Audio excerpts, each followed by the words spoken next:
see Christian's giving away a trip to Salem, Massachusetts. That's bizarre, actually, because I was in America recently and I went to Salem, Massachusetts, and that's not a prize. Isn't it? Believe me, we were there, we were sort of obliged to go because we were at someone's birthday. It's rubbish. Really? I mean, that's a really poor trip. That's such a boring He probably can't believe his luck. It's probably the biggest thing Christian's ever had to give away. The great thing about, and you've just dissed it. The great thing about Salem, Massachusetts is that I don't think we're good for this station. I don't think we're selling this station like we should. Well, it's its own fault, it shouldn't have hired us. I blame it, Yeah, and paid us in advance. Yeah. They're lucky we turn up. No, I went to Salem, Massachusetts, and this is the place that's famous from like Salem's Lot and the Salem witch hunts, famously. Famous for all things Salem. Salem, yeah, anything with Salem in the title. The whole place has gone mad over like witches and anything. Basically, it's like there was the Salem witch hunts in like 17 something or other or 16 something or other. So the whole place now is just full of like people dressed as witches. Yeah, and then it's like any supernatural stuff. So that I went in and it was amazing. It's quite like Glastonbury tent. It was it's awful. Every single place there, every single shop is kind of horror related. Yeah, and I went to the Boris Karloff World of Terror. It's amazing. You went in there, right? I don't know if Boris, the famous horror actor, has actually been involved, but you go in there, you walk in the door, you've got to put these 3D glasses on, right? And it's supposed to be this kind of chilling journey around this kind of like a sort of a crypt, And you put these glasses on, and I couldn't tell. They were so poor. I couldn't tell what was supposed to be a 3D effect and what was actually three-dimensional. Really? So I couldn't tell if like the floor was actually sloped or if it was just appeared to be. Yeah. Whether the wall was actually kind of knobbly or whether it was 3D glasses. It was so much, and it literally took about 45 seconds to get through it. Imagine he just that. came out blinking into the light again. It was so rubbish. So I just want to throw us over to Karl. So there's Steve Merchant with funny glasses on in this place horror, and he's walking round. Do you think he scared people, Karl? I've set this question out, haven't I? I've loaded the question. I know the answer you're fishing for.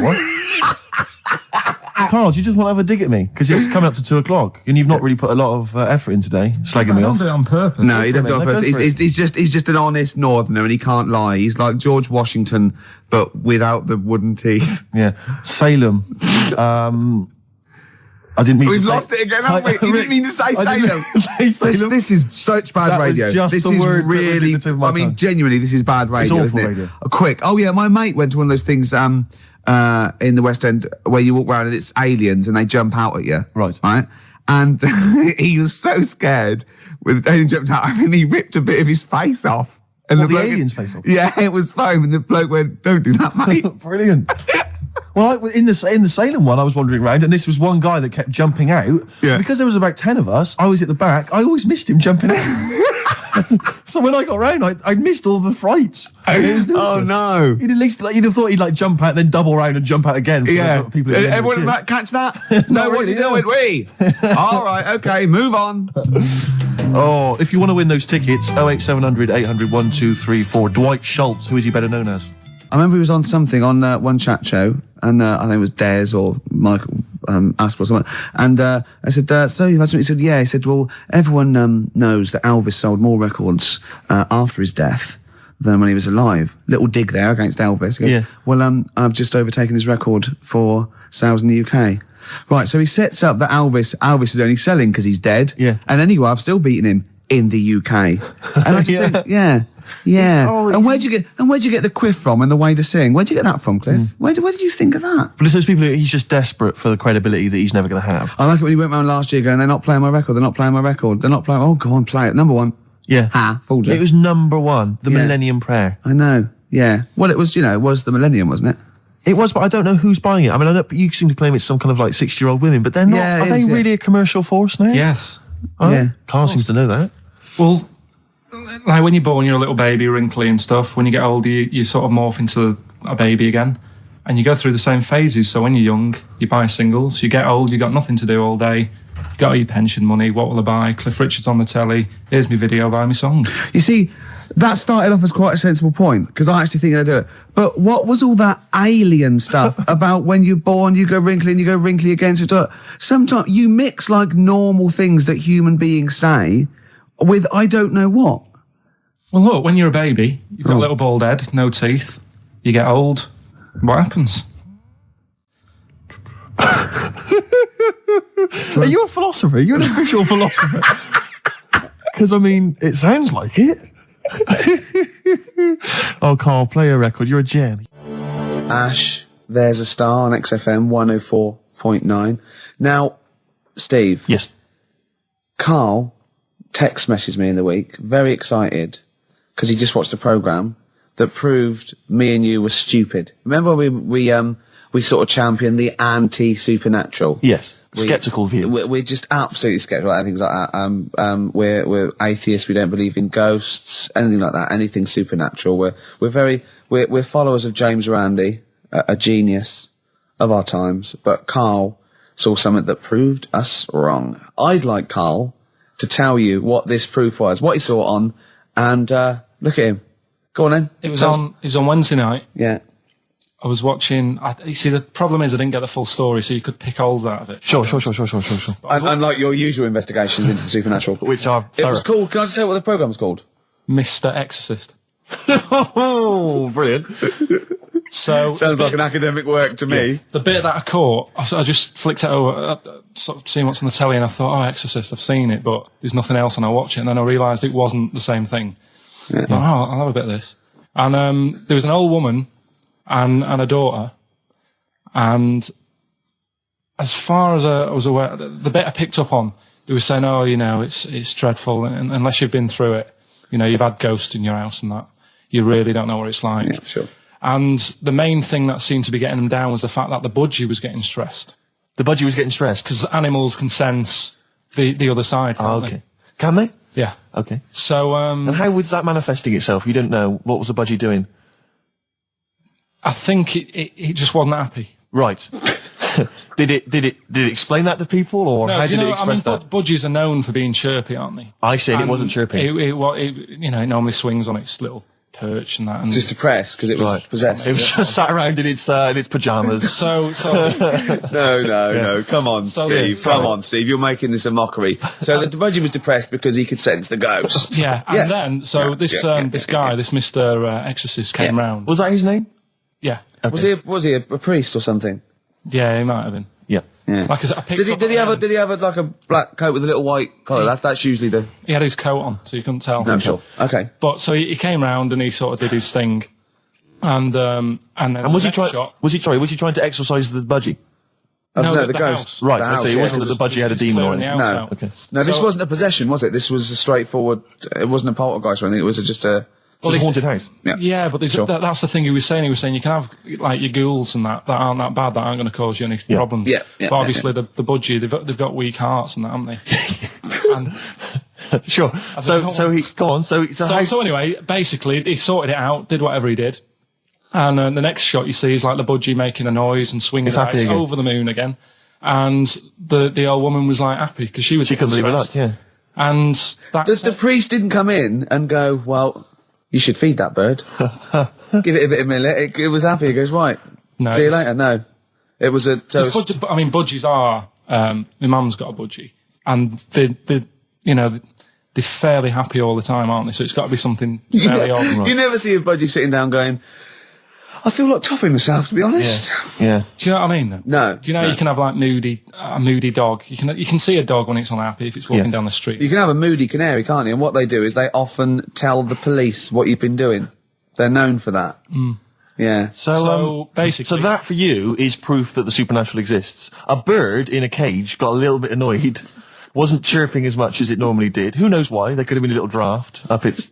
and... Cloaca. Exactly. That's a medical term. Anyway, a man came in and did whatever he did. Yeah. Mr. Exorcist, though, Steve. Yeah. This wasn't any bloke off the street. This was Mr. Exorcist. Yeah. Yeah, so... And for you, that's the proof that there's... Just because, like, if it was a person, you go, they're playing up for the camera. Yeah, a budgie could possibly act like that, Steve. Yeah, I see what you mean. You're saying a budgie wouldn't be trying to become famous. No, or not like, telly. not like Lassie. No, sure. It was basically a show-off. Yeah, or Champion the Wonder Horse. Yeah. What do you think? I think... I've changed my tune, Rick. I don't know about you. I have, and I think we should play a record. I'd love to get Mr. Exorcist in. Wouldn't that be amazing? Never dabble with things you don't understand. Sorry. Like women. See what I did there? Oh, he's turned that back on me. Blur. Boys and girls. Girls and boys. Embarrassed to say. Blur. Girls and boys there. Steve on XFM 104.9. So, it's not so bad, really, because we didn't plan anything, No, We've proved the supernatural. We were wrong about that. Well, just one other question. Was there anything else in this woman's house that led her to believe that there were ghosts, or was it just the fact that, Tweety or whatever his name wasn't chirping? You see, this is the problem. I was watching UK Style. I was watching something on that. What were you watching on that? It was, it's not changing rooms, it's like that, but cheaper. Quite seriously, right? You might be the most interesting man in the world. I'm fascinated by it. I'd like to follow you. I'd like to have a hidden camera on you. I can ask you any question. I'd like to have you in a cupboard in my flat. So I just think about it. I wonder what Karl thinks of that. And I'd just throw something at you, and you know what I mean? Yeah, because that's what my dad did. Just kept me in the cupboard. You know what I mean, though? Yeah. I wonder what Karl would You're think never about stuck this. for a conversation point if Karl's around. That's what's genius about it. He's always got an opinion. He's got an opinion about everything. Yeah. It's I love the fact he was watching UK Style without a shadow of irony. Yeah. No, that's what I like about him. Exactly, that's what's I wouldn't brilliant. like it if he was trying to be No, he's not. kitsch Yeah. and stuff. I like it because he's down the line, straightforward, no nonsense. Yeah. This is what I like. You know what I mean? He's going to be sort of like Jeffrey Boycott, Dickie Bird when he's about like 60 or 70. He's going to get on a bus and go to the driver somewhere. You need an haircut. You look like a scruffy get. You know what I mean? He's going to be a great old bloke that he doesn't get chinned in the pub. Yeah. Right? People protect him, because he's like 70 or something. But it's great. You're looking forward. You're actually in that nod. That nod went. I can't wait to be 70. Yeah. Wasn't it?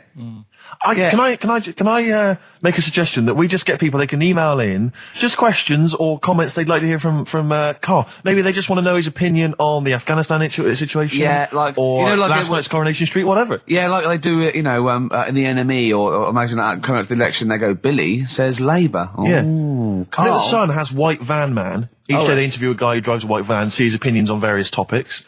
Karl is very much our white man van. Man van. Yeah. So any query you have. I think most of our listeners are, any to be honest. opinion that you would like to hear voiced from the K-Man, ricky.gervais@xfm.co.uk, or you can phone in. I forget what the number is. 700 800 1234. Sweet.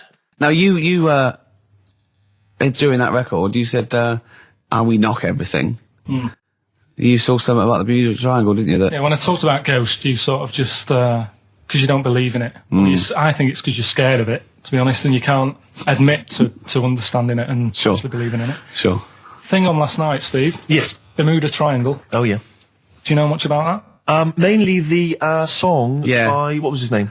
What's his name? Bermuda Triangle, where people disappear. No, Bermuda Triangle. What's his name? No, Barry Manilow. Yeah. Are you familiar with the lyrics? Bermuda Triangle, where people disappear. Bermuda Triangle, don't go near.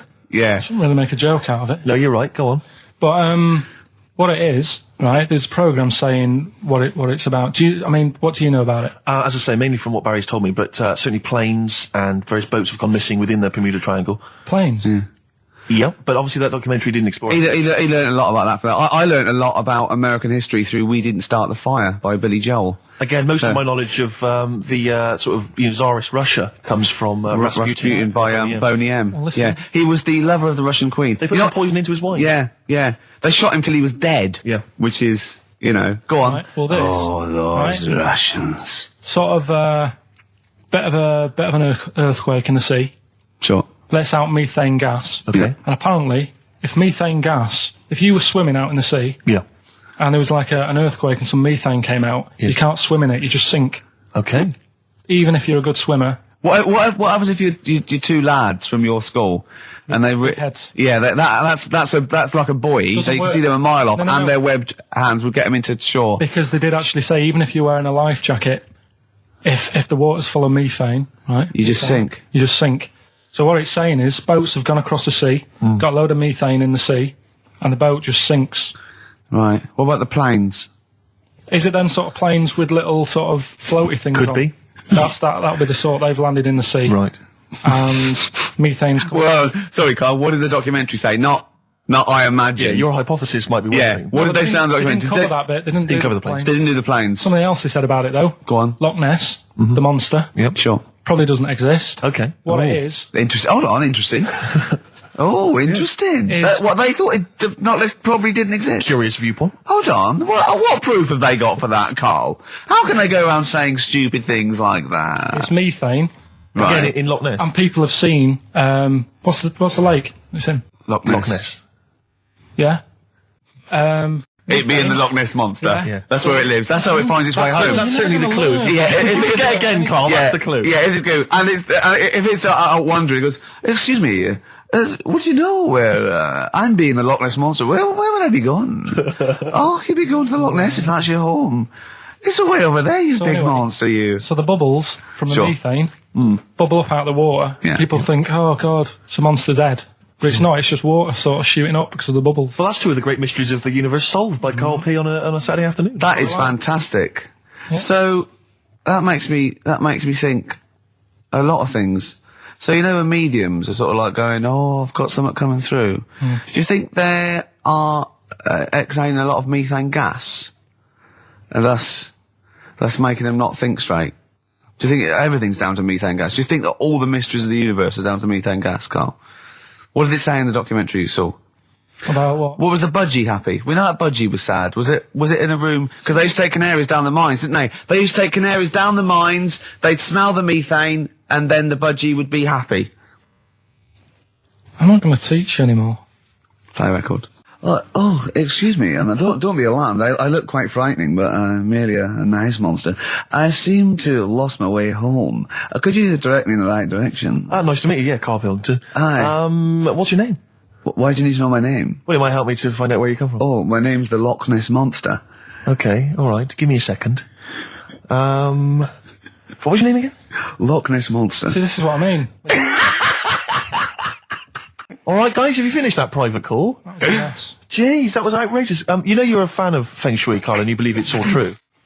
I just run this one past you just on the off chance. Yeah. Because maybe that you change your opinion slightly. Yeah. Feng Shui teaches you to use your environment wisely. Sure. If your land and the surrounding area is undulating, it's said to house auspicious dragons. When land is flat and featureless, the dragon is missing and the land is said to be less auspicious. Excuse me, they call me the Brixton Dragon. Sure. I seem to have lost my way. I know it's South London somewhere, but could you help me find my home? What's your name? Well, they call me the Brixton Dragon. Right, where are you from? I see what you mean. I see what you mean, aye. Oh, okay, man. So does that make you query it at all, the dragon? I'm not into it that much. Right, I'm just saying that if you have your head at one end of the bed rather than the other, it might make a difference to your night's sleep. It's not so much Feng Shui, though, is it, as sort of good advice, generally? When you went home... Don't sleep on the end of a spike near a cliff. Good advice. I mean, that's good advice, isn't it? You know what I mean? And it was a Christmas play, and I managed to get a part in it. And, did you audition? No. Got a part in it, and I should have been playing the drums to the one about Kings. We Three Kings. Yeah. I was meant to be doing that, but Little Donkey came on, and it was one of those. What do you mean came on? That was like next up on the next song. Right. And it's one of them songs that you can't help sort of tapping along to. Yeah. Do you know, like if I was to go, yeah, you'd have to finish it with. Yeah. Do you know that they actually send that into space? Do they? And what, hoping that aliens will respond with that? Yeah, they do that because apparently it is one of them things that you can't help. What, even if you're an alien life form? Yeah. They know that, do they? Yeah. But anyway, what, because they watch Star Trek or something? Hello. Knock knock. Yeah. No, seriously. Is it true, like, if you send out knock knock into space, they have to say what's wrong? Oggy.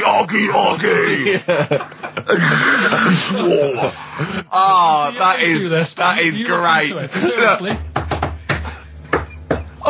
Hold on, what's something out there? What's a little green fellow? That is great. Yeah, so anyway, that is Little Donkey. I mean, we're not a close family, do you know what I mean? We're not a sort of family who keeps in touch with everyone. And I think my mum called her up one Christmas and sort of said, how's the Diddy men? How's Nutty Ash? And she said, oh, no, I don't do that anymore. I'm knocking about with Sandra or whatever. Right. And it was like, oh, right. Not big butch Sandra with the big earrings and the skinhead. He used to live down the road from you. I don't know. Used to get Doc Martens wholesale. That's Sandra. But she had a haunted house. Go on. Who, Sandra? No, Hazel. Right. Is this before she was a lesbian or not? Before. Okay. And there was a bike in the hall and the pedals used to go back. There was a what in the hall? A bike. That's handy, isn't it? Oh, that's great. Don't worry, we won't do anything. So, I want to know about the haunted house. There was a bike in the hall. There was a bike in the hall, and the pedals used to go backwards on their own. And also, shoes used to stick to the wall or something. Did they? Yeah. Shoes used to stick to the wall. Yeah. Okay. That sounds like that's all. A hell of a household. Yeah. Oh dear. Brilliant. Maybe she should clean the walls. XFM 104.9. Lovely, that one. Brilliant, isn't it? The acoustic version of Just Like Heaven from The Cure's double CD I'm loving it. collection. Now, again, I broke the rules in the week. I met up with Karl. I had lunch with him. And we were chatting and having a cup of tea. And it got onto one of Karl's favourite programmes was the Tales of the Unexpected. Ah, of course. And all I can think is that he's probably the only person in Britain where they were unexpected. I mean, to him, when that twist came in, you go, gee, I can't... Yeah. Oh, God. Can't believe So it was the tree that did it. I mean, he was probably the only... And we were telling all these stories of horror, and he liked horror stories. And I told him this story. And I don't know if this had come across in the way, but I told him this story. It was a short. It was a horror short. This was a film you saw, was it? Yeah. And what it was, it started off just had been a car crash. You see, it's a horrendous wreck, and you saw it from the point of view of the person in the car, and he was calling for his mate, and he was going, Dave. And he sort of looked over and saw a body without a head that had been thrown at you. He goes, oh no, Dave.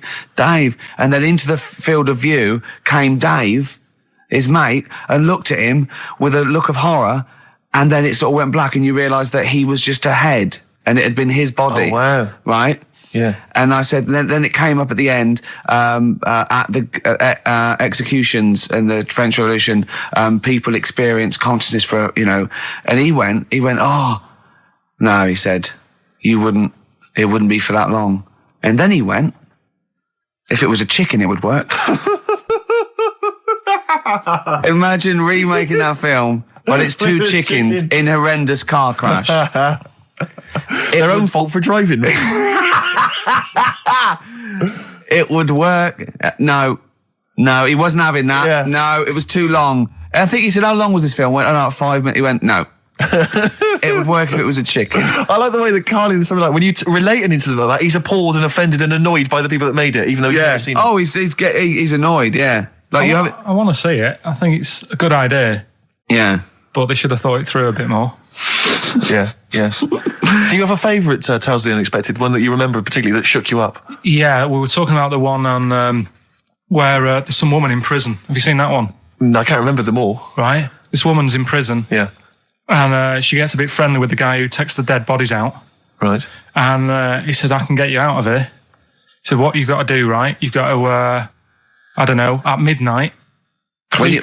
When you hear the bell toll, that means there's been a dead body. Yeah, there's been a dead body. So what you got to do is go into like the place where all the dead bodies are, get in the first coffin on the right, and then I'll come along and carry you out, and you can run away and escape. Yeah. Right. So she goes, yeah, all right then. So she hears the bell go. I'll bury you, right, and then I'll come back later and dig you up. Right. Yeah, but that's the point. It doesn't matter. It does matter. Trust me, Karl. It really matters. Okay. Listen. I don't know if I'm going to ruin this for people at home. Yeah. Can I just skip to the end? I would imagine that she gets buried and he doesn't come back, and she has to get buried alive. Better than that. Okay. Yeah, she does it. She gets into the coffin. Yeah. Shh. Go on. Right. So she gets in the coffin, and she's lying there for ages. She's buried. She can feel a bit of movement going on. So she's obviously, being carried somewhere. So she's thinking, this is it. I'm getting out. And she's lying there for ages and thinking, why isn't someone coming and lifting the lid off this? Do you know what I mean? Letting me get out. So she's really bored. She gets a lighter out, right? Lights it to have a look at who she's lying on. It's only the fella who said he'd help escape. Oh. How bad is that? That is... How bad is that? So it is quite important that she's buried alive then, isn't it? In retrospect, you realise that the jeopardy is that she's buried alive and can't get out. Yeah. It makes it so much worse, doesn't it, than just like lying in the morgue and going, actually, I'm getting out of here. Yeah. This isn't going to work. Look at Karl's face. Having told that, he's so pleased. His face is lit up. He's beaming like a child. Have you seen any? Is that your favourite horror thing ever? That's a good one. And let's see if anyone knows what the finger is. When that bloke was under the ground, wiggling his finger. We're talking about one with some fella who's stuck in the ground or something. This is a motif I noticed in your particular favourite ones. Yeah. Right. People stuck in the ground. Go on. Right. So it's a fella, is it? A fella stuck. Now, I seem to remember it just being his foot, to be honest, being stuck in a hole. And no, he was under the ground and he got a little thing out of the pavement and he put his finger up and wiggled it to try and attract attention. Then you see a woman come along and her stiletto heel just knocks his finger off. You see, I'm wondering whether it's the same one as I saw. Yeah, it could be two like that, couldn't there? They were running out of ideas by the last series. It's a big theme in Hollywood. Or what was that one you told me about with the porn? That was a good one. Oh, this was fantastic, right? Right. There was this. Sorry, can I just check now? We're just remembering classic episodes of the Tales. No, this is important. Well, I saw one right. I saw one on Tales Unexpected, right? And it was these two gents. What they used to do, they look down the obituaries and they'd blackmail the wife or the son of a dead eminent person, like might be a priest or a doctor, like that, and they'd go and they'd say he bought some erotic stuff from us before he died, and he owes 100 guineas and all this sort of stuff, and they'd pay up because it'd be so embarrassing. They just didn't want them to say just pay him, right? And this one bloke said, who are these people? I'll meet with them. And he goes round there, and he goes round, and they go, your father, he goes, my father could not have bought any erotic material from you. They did it, he goes, he couldn't have, he's blind. Right, and that was the twist. And Karl went, so it was magazines, not videos then.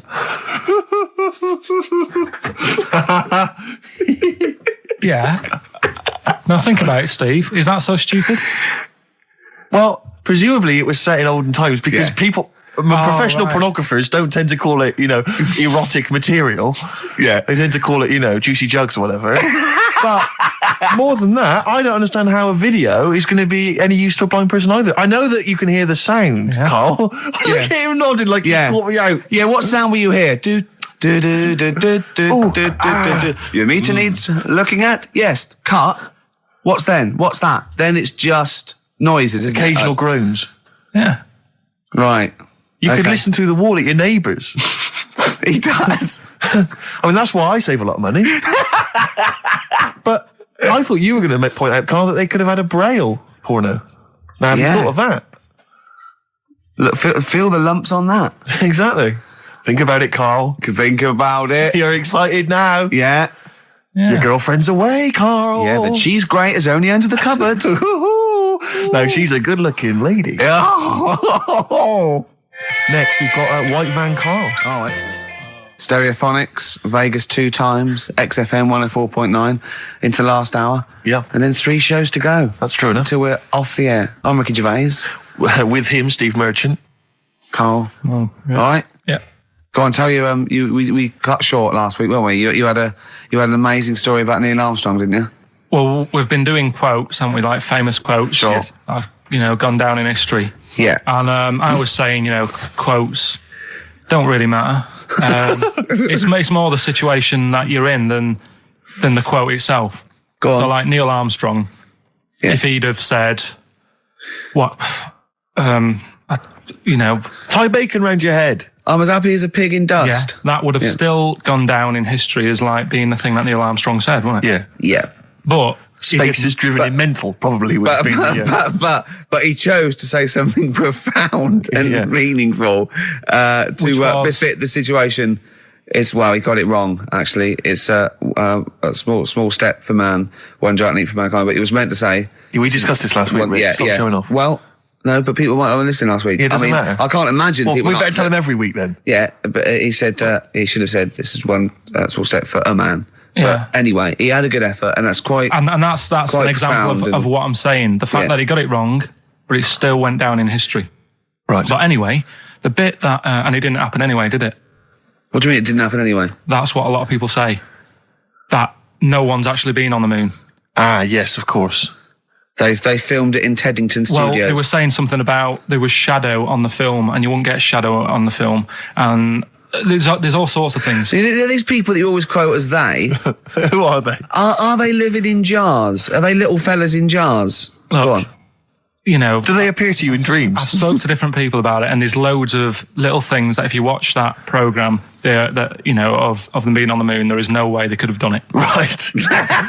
Done. Fine. Yeah. Done. Anyway. That's put to bed. Yeah. But anyway, as he was getting back in the spaceship on the moon, or whether it be a TV studio, he said, "Good luck, Mr. Croucher." Right. Have you heard this? No. And the reason he said that was because when he was a young kid, and he was, I think it was Croucher, but when he was playing as a young kid in his garden, he was playing baseball with his mate, and he chucked the ball to his mate, and his mate hit the ball, and the ball went over the fence to the next door neighbour. Right, so he goes, right, I'll just nip over and get the ball. And as he was getting the ball, the window was open to his neighbour's house, and he heard like the woman shouting at her husband saying, I'm not going to be giving you a bit rude, so if you've got a kid in the car or whatever, turn it down. What, yeah, that's covered that, yeah. Right. Genius. I'm not, no matter how many times you ask me, I'm not going to be giving you oral sex. The day I do that, man would have walked on the moon. Right? Yeah. He grows up, he gets on the moon, and he remembers all that story, and as he gets back in the spaceship, he says, good luck, Mr. Croucher. Now, do you know, I have to say, I've heard that story before, but when I heard it, the woman said, the day I give you a blowjob is the day the boy next door walks on the moon, which makes it all the more profane impossible and enjoyable. Yeah, and unlikely. Yeah. But yeah, no, I've heard the same story, Carl. Yeah. Look how pleased he is. I love that. Right, so not only have you remembered that anecdote, which may or may not be true, but of course you've also proven The that... day I give you a blowjob, that kid in the garden's probably going to walk on the moon and say something about giant leaps. Exactly. But, you must have heard the thing that it never actually happened. Yes, we've all heard it. We've all dismissed it as nonsense. And moved on. Yeah. Yeah. And got on with our life. Right, Carl. What? Should we do White Van Man? Oh, you didn't prepare me for that. We better play a track and then I'll fish out the newspaper and stuff. This is a good little bootleg track here from Meats and Poultry here. They've mixed A with Outcast. Right. Chorus is great. Is it highly illegal? It is. So people shouldn't rush to their tape machines now and press play and so record. whatever you do, don't record this now if you're recording it. Hold on, don't say anything. Well, that bootleg's going under the name of Nothing Miss Jackson, I think, by Meats and Poultry. So there you go. I do love these bootleg things because they're so pointless, but they're so enjoyable. Yeah, it's great. It's fun to do. Yeah, exactly. They're really good fun. Great.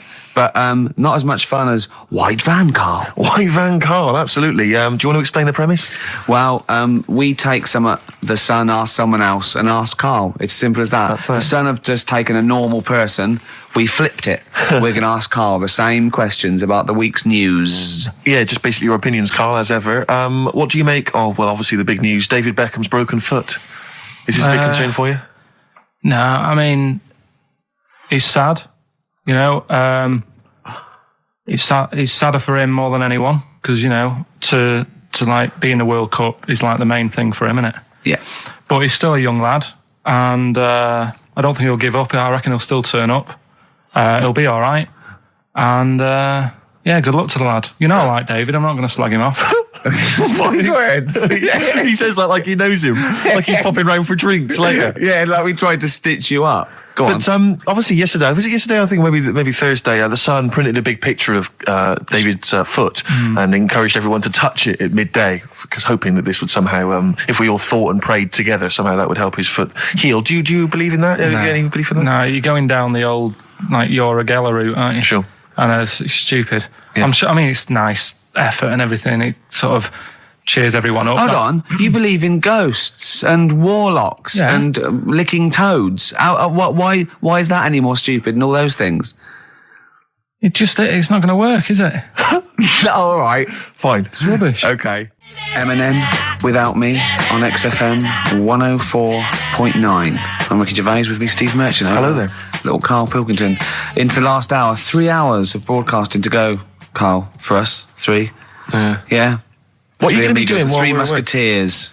Because you'll obviously still be working here. You have a day job, don't you? What is it you do exactly? I make stuff. You make stuff? What, like furniture? Promos and stuff. Oh, right. Sort of a bit of in talk there, but basically like little trails for the station. Yeah. That's what I do all week. Yeah. So you'll be back to doing that when we're off? You don't talk to anyone, do you, in the week? You just hide in your little sound booth thing and you really don't talk to anyone, do you? Much? Not really. No. I mean, you might call up. Yeah. But no, I keep myself to myself. Yeah. Then you don't get bogged down in the office politics and stuff. Yeah. Is there a lot of office politics here? I don't know. I don't get involved in it. Oh, yeah. Proved your point. So when we're away and we're like out of action, who, other than Suzanne, who will you talk to of the day? How will you get a sort of feedback from the world? How will you get sort of like input and? I always, if ever I've got like a question on anything, the internet's sat there and I can just go online and find out. The internet is good. It's brilliant. But it's not all verified. What do you mean? It's not all verified. It's not all necessarily factually accurate. Anyone can put things onto the internet. It's it's freaks and things that put on things one, right? like. Here's one that I read in the week. Right? Go on. About this woman. Yeah. She was a bit of a punk, and to get her hair done like she wanted it. Super glue. Right? No. She got lard. Apparently, it's a popular thing. You might know. Put lard on your head. Yeah. And you put it in the oven. Oh. Now, apparently, the heat that you get from the oven is different from the sort of heat you get from an hairdryer. Right? And she had to do that to get the style that she wanted. But anyway, she comes into money or whatever, treats herself to a microwave. Right? It's not true. Opens the door, jams the things, like the little catch. So the microwave works. She jams it with a screwdriver or a knife or something. Yeah. Puts the microwave on, sticks her head in, boils her brain. Don't be ridiculous. Right? Well, why is that ridiculous? Boils her brain. She boiled her brain. She boiled her brain. And this is what's good about the internet. I went straight from that, and there was a subject about brains. And do you know that Russell Crowe, when he dies, is giving his brain to charity or something, some sort of some people who can do stuff with it. She gave hers to Pot Noodle. Vesta. Yeah. Oh, That's boiling a the sort of stuff. skull. Yeah. It's not true. It's not true, Karl. It's the same as the woman who put her poodle in the microwave, isn't it? And all that. Just urban myths. They're urban myths. But again, where does it start? Someone made it up. Yeah. For a laugh. They're just too convenient urban myths. You can tell an urban myth's not true because it's always, this happened to a mate of mine, and when you say what happened then, they go, don't know, that was it. Was it? Was that it? Was it? Someone boiled a brain and that was it. There was no more story. Well, were there any dates, locations, times? I think it was in Belgium. There's that one that a bloke, right, was going to get a phone call at 4:00 to find out if his business was, okay, right? And if he didn't get the phone call, he knew he was broke, destitute. So dead on 4:00, the phone didn't ring. So he went up to the roof, his office, and he jumped off to commit suicide. And as he was passing his window, the phone was ringing. Oh, no. Karl, it didn't happen. Didn't happen. Think it through. Who told that story? Who told that story? As he hit the pavement at 120 miles an hour. He's the only person who could have known that series of incidents. Also, why didn't he wait? Dead. As his life's at stake, why didn't he wait till 5:00? I'm going to give it 5 minutes just in case. In case the lines are busy. Yeah. And what sort of bloke goes out? I'll call you at 4. Okay, if your business. Well, call me anyway. No. If I don't call exactly 4, then no, you commit suicide. Commit suicide. I would, because if I don't call at 4, that's the end of it. Well, call me anyway. No, that's not the way I work. Why can't you just call me and tell me the other way? Well, I'm telling you how I do it. If you're bust, I don't call. Can't you just call to verify in case something goes wrong? What if it's engaged? It won't be engaged. Just commit suicide at 4, please. It didn't happen, Karl. The other one, right? A bloke, right? He's on a train station, and I'll tell you how I heard it. He's waiting for a cruise station, whatever, and he shits himself. As you do. And so he goes, my train's in 5 minutes. So he runs across to Millets and goes, quick, Levi's 36. The bloke just puts it in a bag. He runs onto the train.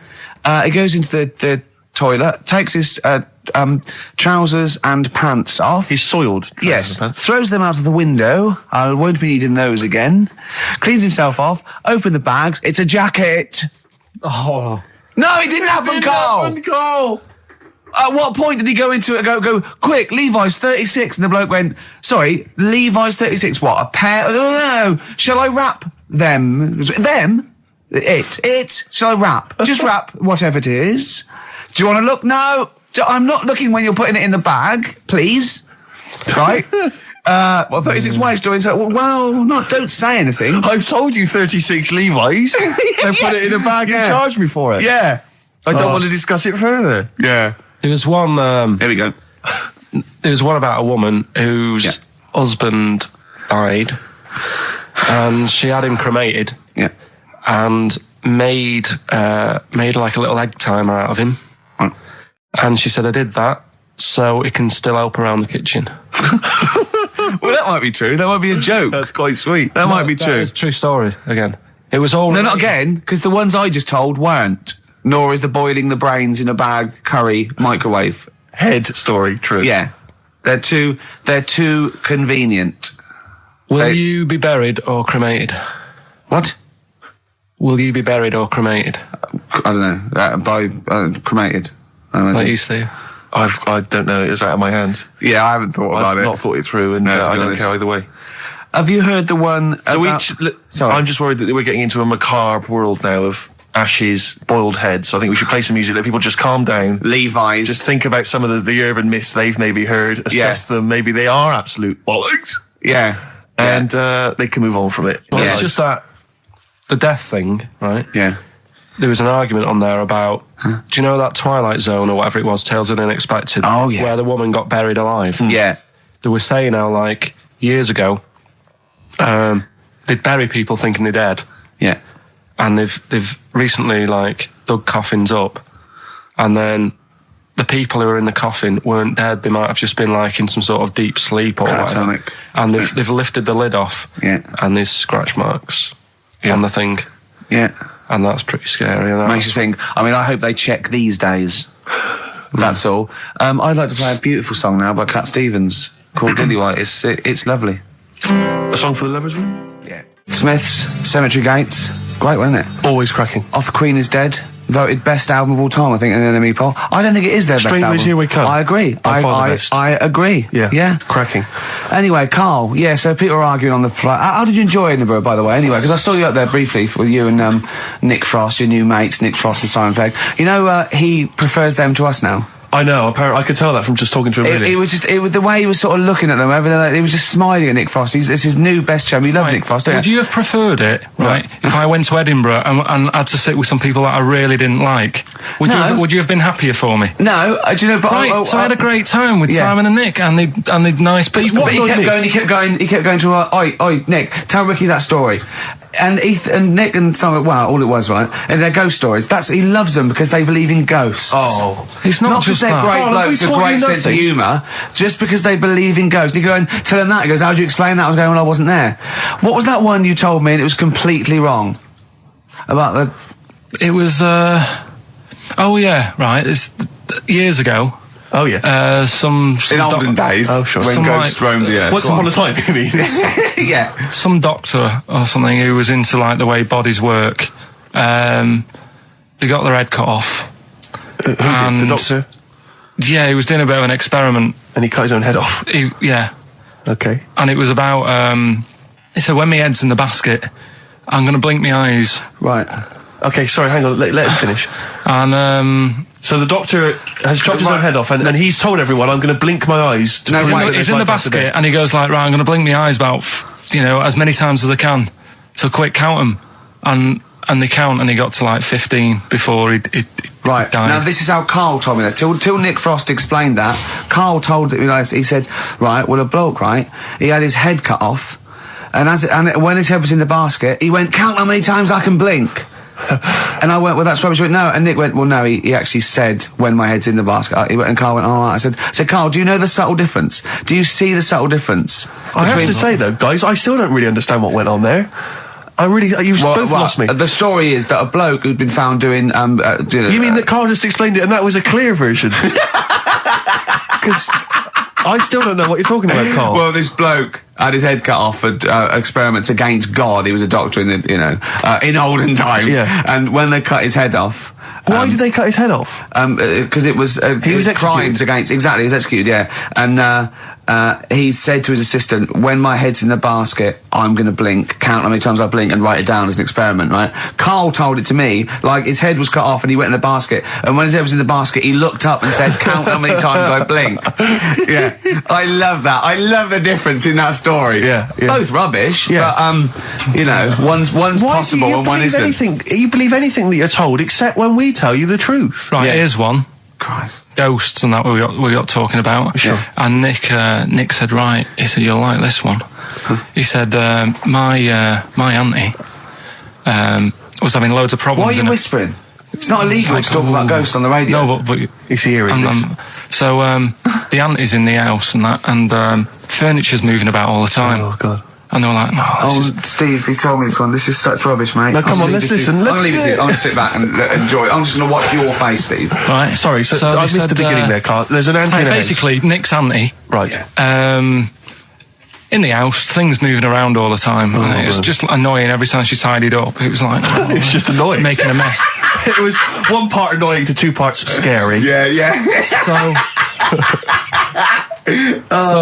stuff was moving around all the time, and they said, right, we need an housekeeper. Rather than having the house a mess, until we sort this out. Stop it! I've got the vicar coming round. Stop moving stuff around. Oh, yeah, go on. They said that shouldn't be in the pants drawer. Let's put all the furniture in one room, right? So just have one room that's a mess, and have all the others empty. Because I love the poltergeist can't really... It can move wardrobes around, but it can't open a door to put it in another room. Yeah. Poltergeist going, I'm just making this room messy. I wish someone would open the door so I could... Go on. Yeah, but... So all this stuff's in this room. So they moved all their furniture into one room? They put, like, the drawers in there and everything. And it was really uncomfortable, because they were all, like, on top of each other. They sat in the room with all the stuff? Yeah, they had to, because that's where the 3-piece suite was. Okay. Oh, God. Right? All right. Oh, God. So they sat there, like, all crumpled up and that, but nothing can move because it's so tight. I think things were trying to move, but everything was so tight. They foxed that poltergeist. So anyway, one night they sat there, like, sort of a bit awkward watching the telly and that, and they hear some banging in the next room. So she goes, oh, God, what's that? Oh, he hadn't moved in, had he, the ghost? So to some of the empty rooms. So there's this He's moved some friends and family in. There's this banging about going on. No, she gets up, right? Yeah. And what it is, they had the baby in the next room because there wasn't much room for the cot. Right, so they left the baby with the ghost. So they go into the room where the baby is, and the banging is like, do you know those plastic balls you get that you can chuck around the room and, like, they go mental? Right. The ones that you chuck once and they keep bouncing for ages. Yeah. That was bouncing around the room. Wow, what, the baby had thrown it? Hitting all the walls, and the baby was there, stood in the cot, sort of laughing. Right. And looking at the ball, and wherever it looked, the ball went. Yeah. And then she said, stop doing that. Yeah. And the ball just stopped. Did it? And it rolled a bit and stopped. Right. So the baby had thrown the ball and it was watching it as it bounced around the room? It wasn't throwing it, it was in control of it. No, the point is, Steve, the baby had been doing it. It would have been the baby all along. The baby had been messing with the furniture. It was so the baby it's a that had the power. Yeah, it's the baby that had the power. Special baby. It's a baby that had the power. It's a baby that had the power. The power of telekinesis. Right. They were then trying to convince me that telekinesis was not like all the other stuff that I didn't believe in, but that was a science. Right. Telekinesis was possible. Yes. Yeah. It's not like ghosts and demons and all that sort of. Telekinesis is different. Yeah. That's science. But Nick's auntie saw it, and I love the fact that you're telling me that someone else's auntie saw it. So I should be satisfied with that. Yeah. I should be satisfied with that. I mean, no. So does she still live in one room with all her possessions? No, I think the baby grew out of it. Apparently, the baby grew out of it. So it doesn't use its telekinesis powers anymore. Well, no, it's like in Carrie, innit? She was upset for a bit and then she got over it. Okay, I'm just gonna say one thing, Karl. That was a film. Do you want to play a record or get free? All right, on XFM 104.9. Can I just tell you a story that Karl told me a couple of weeks ago? Is this another ghost story? Another spooky story? Yeah. I called him out. I was, what are you doing? He said, I've just been reading ghost stories again. He said, you don't believe in them, but how do you explain this? So I went, go on. He said, I'll tell you as he told me it. He went, bloke, right, just sitting at home, doing, watching telly with his cat. And, the phone rings and it's a bloke going, is that fire, in your oven okay now? Because your wife called. And Karl went, well, 1, there was no fire in the oven. 2, he wasn't married. I went, right. Go on, he went, well. Then, right, there was a knock at the door and there was 2 sort of people in sort of white coats and they came and said, oh, we've come about that fire. Your wife called us. He went, 1, there isn't a fire in my oven, and 2, I'm not even married. Right? And he said, and they saw the cat, and they looked at the cat. It looks a bit weird at the cat came out, nothing. And he said, and then he went back, sat down, phone rings, and they said, did they sort out the fire in the oven that your wife told us about? Oh. He went, 1, there is no fire in my oven. 2, I haven't got a wife. And Karl went, what do you think of that? I went, that's not it. He went, yeah. I went, that's the end of the story. What? He went, well, how'd you explain that? I went, explain what? I thought he was going to say, a year later we got married, but she died in an oven fire. Right? I thought it was going to be that. And I went, that's what? People winding him up. Yeah, or someone did report a fire oven, and their name was Johnson, and they looked up Johnson, they got the wrong thing, it was the gas board, and they sent around to the wrong person, right? You know, he went, yeah. I said, I explained it to him, he went, yeah. Why did they look at the cat funny? Oh, man alive, Karl. This is really weird, right? I was in my house once, right, and the doorbell rang. Yeah. Right, I opened the door, there was no one there. Yeah. Right? And then I looked across the street, right, and there were some kids running away. Yeah. Now, how do you explain that? Yeah. There was another time, right, where, like, I opened the door and there was a bloke goes, you've ordered pizza. I went, I haven't ordered pizza. And I heard my mate upstairs giggling and putting the phone down. Yeah. How do you explain that? Karl, seriously, why did you tell me that story? What did you think that was weird about that? The fact that it was 3 different people. Is this all the information? Is that the entire story? It was 3 different people. Did you fall asleep and not read the end? A fire that didn't happen, about a wife that didn't exist, and a cat that didn't look happy.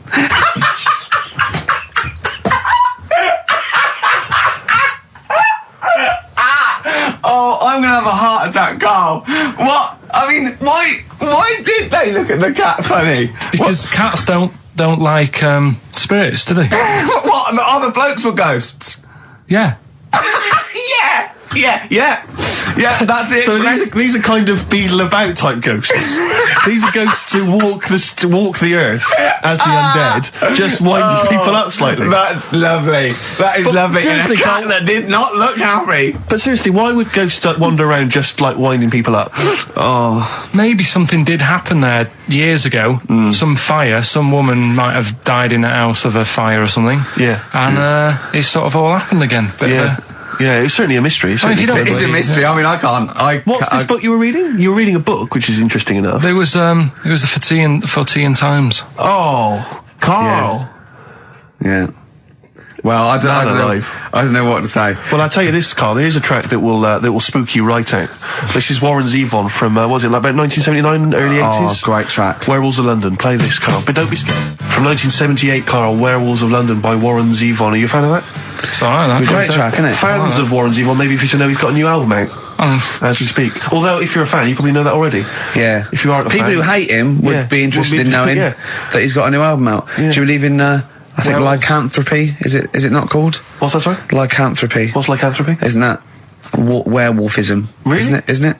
Do you believe in that, Karl? They've found stuff, haven't they? They've found kids walking about who are all hairy. Because they've sort of grew up with wolves and that. Yeah. So no, you see, 2 things there. You cannot take on acquired characteristics genetically. So if you grew up with wolves, it wouldn't suddenly make you hairy. There's been pictures, there's been stories on it, and I reckon a lot of people have seen the stories. It's a popular thing. You mean the kids that are born hairy?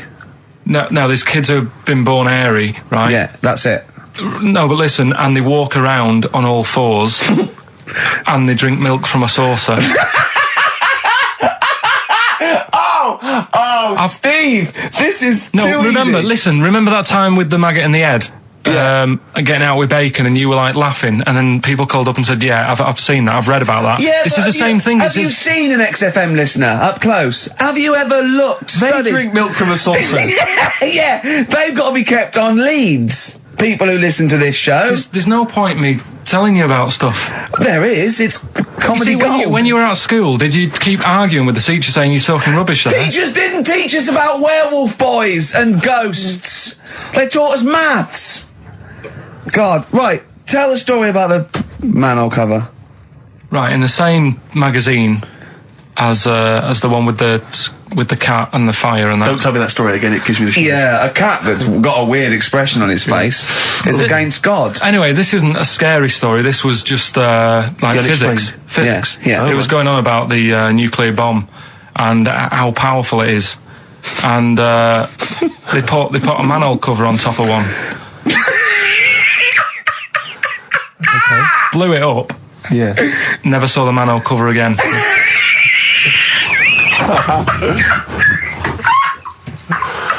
Man alive, Karl. Unexplained. What's going on there? Something weird is happening there. Oh. If anyone has ever seen that manhole cover, please get in touch. We'd love to know where it is. Oh, that's fantastic. What sort of experiment is that? I imagine all these scientists on multi-billion-pound research budgets, they're going, we test everything. What would you do to a manhole cover? Don't know. That's like letting a couple of students exactly, have control of a nuclear. Do you reckon it can send a traffic cone into orbit? Go on then, put it on there. I love that. Imagine that. What value is that? I might tell you what we could do. We could put the manhole cover on it and aim it and then blow the bomb up, and the manhole cover would have someone's eye out. Fire it. See if you can fire manhole covers off the nuclear bomb. I don't know. Try bangers to a bomb. See if it's louder. Oh God. Okay, listen, Karl, play another track, and then afterwards, can we probe your views on the week's news? If you want. We'll do a bit of a white van Karl session. Smashing Pumpkins. Today is the greatest, because we're back. That's true enough. All right. I hope people, Rick, were listening to that loud in this lovely summer's day. No, not too loud. Well, don't annoy people. Now, this will scare you. Now, Karl, you will be a little bit unnerved about this. Have you seen the film Jurassic Park? Yeah. You know what happened there? Well, according to the Sun here, it says scientists are planning to clone mammoths for a theme park. Look at his face. Look at that. He looks like a dog caught in the headlights of a car. He's terrified. I love Karl. He's sprung to attention Karl. there. Is that the best news you could have? Man moths.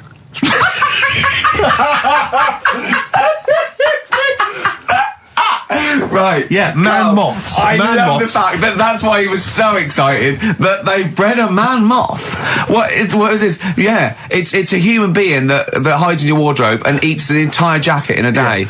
Yeah. What do you mean, man moths? Mammoths. Mammoth, the big hairy cow from the Ice Age. I mean, elephant.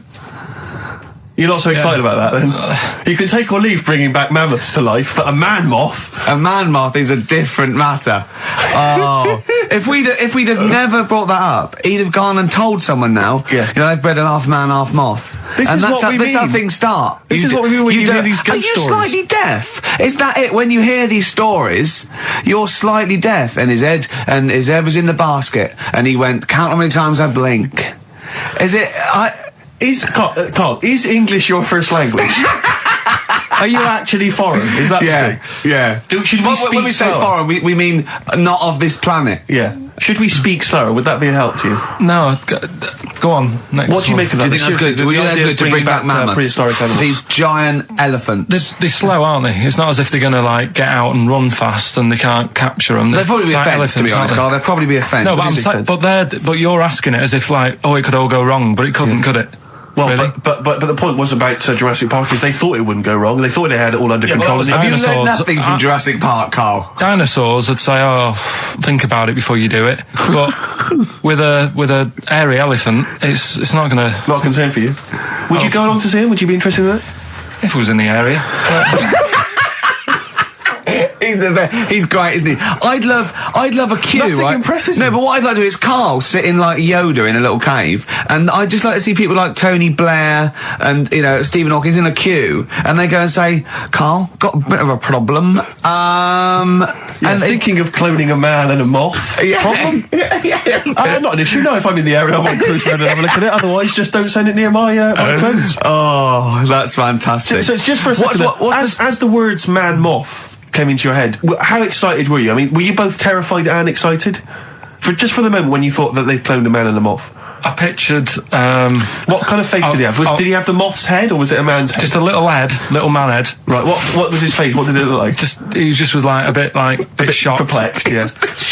It was like he'd been grafted onto the body of a moth without his consent. And when he was asleep, he'd woken up. He just went in to have a goiter removed, and they said, "We've replaced your goiter with the body of a giant moth." Yeah, is that all right, Mr. Jenkins? So he had the head of a little. Was it a little boy or a man? Little man. Right. Okay. And he's just bumping into a lamp. Just bumping into a lamp.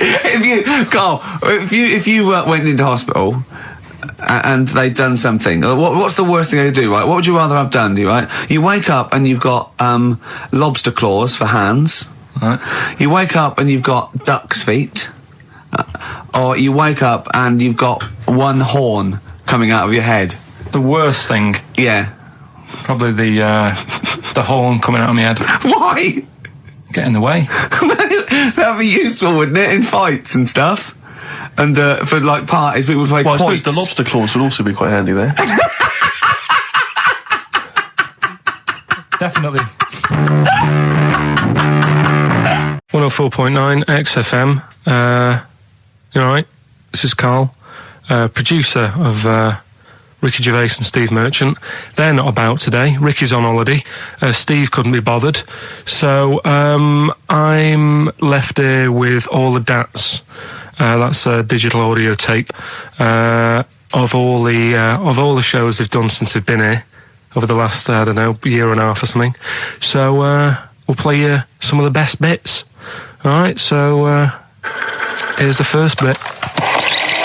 Here's a problem that someone's emailed in.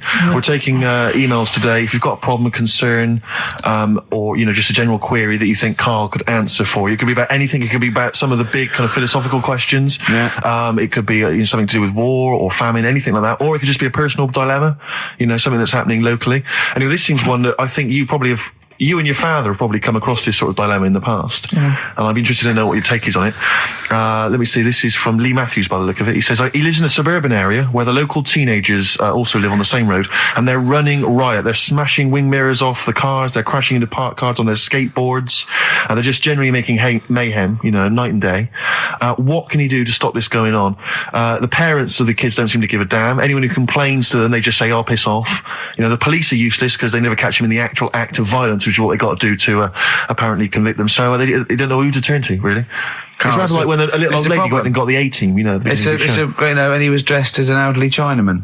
Exactly. She knew who he was. Colonel Decker didn't have a clue. Yeah. You see, it's weird because now it has got out of hand. Sure. Do you know what I mean? Like years ago when I was growing up on the estate, you had problems, but not like you have now. Do you know what I mean? Summers were nice as well, weren't they? Well, right. And police are getting shorter and younger. But you yourself kind of admitted in the past that you were something of a tearaway. You didn't do anything like these kids here. The thing is, I was scared that if I got caught doing it, my dad would go mad. Yes. And I remember smashing a car window by accident and legging it in the lounge and sort of pretending to go asleep on the settee. Right? Genius. And I heard a knock at the door. He chloroformed himself just to be unconscious when his dad came home. And there was a knock on the door, and I thought, oh God, this is a fella who saw me. I was chucking a stone in the air, seeing how high I could throw it. Of course you were. Did it keep landing on your head? That would explain a lot. And it came down. Chucking a stone in the air, love it. To see how far I could throw brilliant. it. So, I wasn't bothering anyone. Did you invent that game? Right, Did you get a stone for your birthday? Go and play with your stone. He gave one to Suzanne. Karl, go and play with your stone. The thing is, right, and it came down at a funny angle. And of course it did. It ate the back of this car, and the back window is the most expensive because it has that heating thing in it. Yeah. In case you got a frosty window. Yeah. So I thought, oh God. So I legged it in, got on the settee, went to sleep, knocked at the door. Genius. It's a brilliant plan. It's a brilliant plan. I couldn't be guilty. I'm asleep. So I love the idea. So the thing is, our lounge used to sort of, you could see in from the door, right? So this family who saw me do it, saw me asleep on the settee, and my mum said, go and get the door. And I sort of went, what? As if I'd been asleep. Yeah. I went to the door, like, rubbing my eyes. And the fella said, what did you run off for? I saw you. I was like, oh, no. And I didn't see my dad. I went out. It was when he was working sort of evenings. So I went out so I didn't have to see my dad. And then the next day I came home from school, and my dad said, 45 quid. Ooh. That's all he said. That's all he he looked at me. and then you fell asleep and he went, wake up. You know what I said? No, 45 quid. Now the thing Carl. He didn't have to do £45, Carl. Now I know you were saving up for a brick, but you can't have it. Yeah. Just equally, if you're doing a bigger crime, a bank job or a murder. Remember to take the stocking off your head, because they wake you up and go, why have you got a stocking on your head? Just go, oh, I had a weird dream. Right. What are they again? Is the tip included? Yeah, go on that one. Right. In Turkey. Nice. It's not, actually. Mm-hmm. That's where I went, and there was little fellas after Suzanne in the kitchen. What? What do you mean? We went to Turkey. You went to Turkey and there were some little fellas? Well, they had quite a few sort of midgets working in the kitchen. Why? Is it a theme? No, is it a theme holiday? I don't know. Might get them cheaper or something. Was it? So they were working cheaper. They were working in the kitchen, and one of them fancied Suzanne and kept sort of eyeing her up, and she was winding me up, saying, "Oh, not eyeing up and down, just eyeing her up." Anyway, no. So what was she doing in the kitchen? No, it's like a pick what you want to eat type buffet, but you have people clearing the tables and that ready for you to come along. Are they low tables? And he was just keeping an eye on her. What did he say though? Was he Turkish? So I don't know what he was saying. But he was a little fella, yeah. Did he? What do you mean a little fella? What do you mean little fella? Sort of dwarf-like. What do you mean dwarf-like? He had magic powers, or he was 4 foot? No, what do you mean, Karl? A little bloke, just like a normal bloke, but small. If you stood him in the desert, you wouldn't know. But he'd be hot and says, right, Karl. You should watch out for the monkeys. Yeah, underground. There's underground monkeys. Look, you can't just say there was a little midget fella who was eyeing up my girlfriend and then leave it. What do you mean? What was happening? This is a story to us. This is much more interesting to us than, and she was deaf, right, and she hit her head. That's much more interesting. I don't understand how it manifested itself. Did he come over and say something? No, do you know when it's like girls know, don't they, when someone fancies them?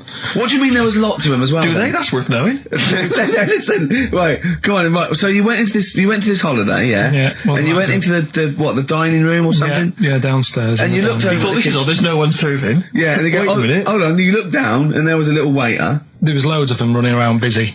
Why though? Why did they get summer? What do you mean? Because it was summer. They had more of them. They come out in summer. What do you mean they had more? What do you mean? Because it's busy, isn't it? Well, no, but they hibernate in the winter. Why were they all midgets? I don't know. Maybe it doesn't heat stunt your growth or something. No. Well, they just happened to. Maybe it was a thing that they did for tourists or something. I don't know. I just got on with my meal. It was a holiday. Do you know what I mean? God. Right, so it's a midget serving. I'm not going to ask any questions. Right, okay, yeah. So they're all little fellas running around, and this one always was like, do you want a new serviette? You know what I mean? Going out of his way to sort of... for turning on the charm. Yeah, he was going out of his way. The others weren't. Right. I think what was happening is he'd been working with Santa all the winter. Yeah. Or sort of little summer break. This one was your waiter, and so he was being polite to you.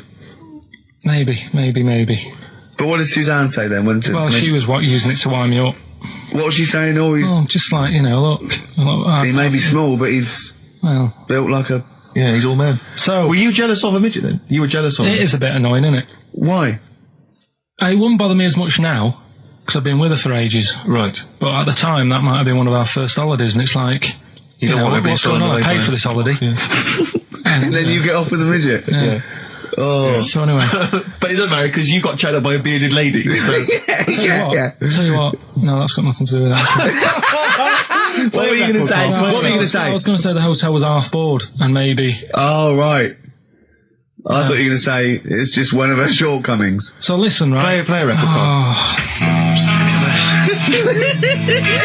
He said these, oh God, it's like a child or a cat when it's confused. He went, Steve reckons in ancient Greece, right, it was better to shag a bloke than a woman.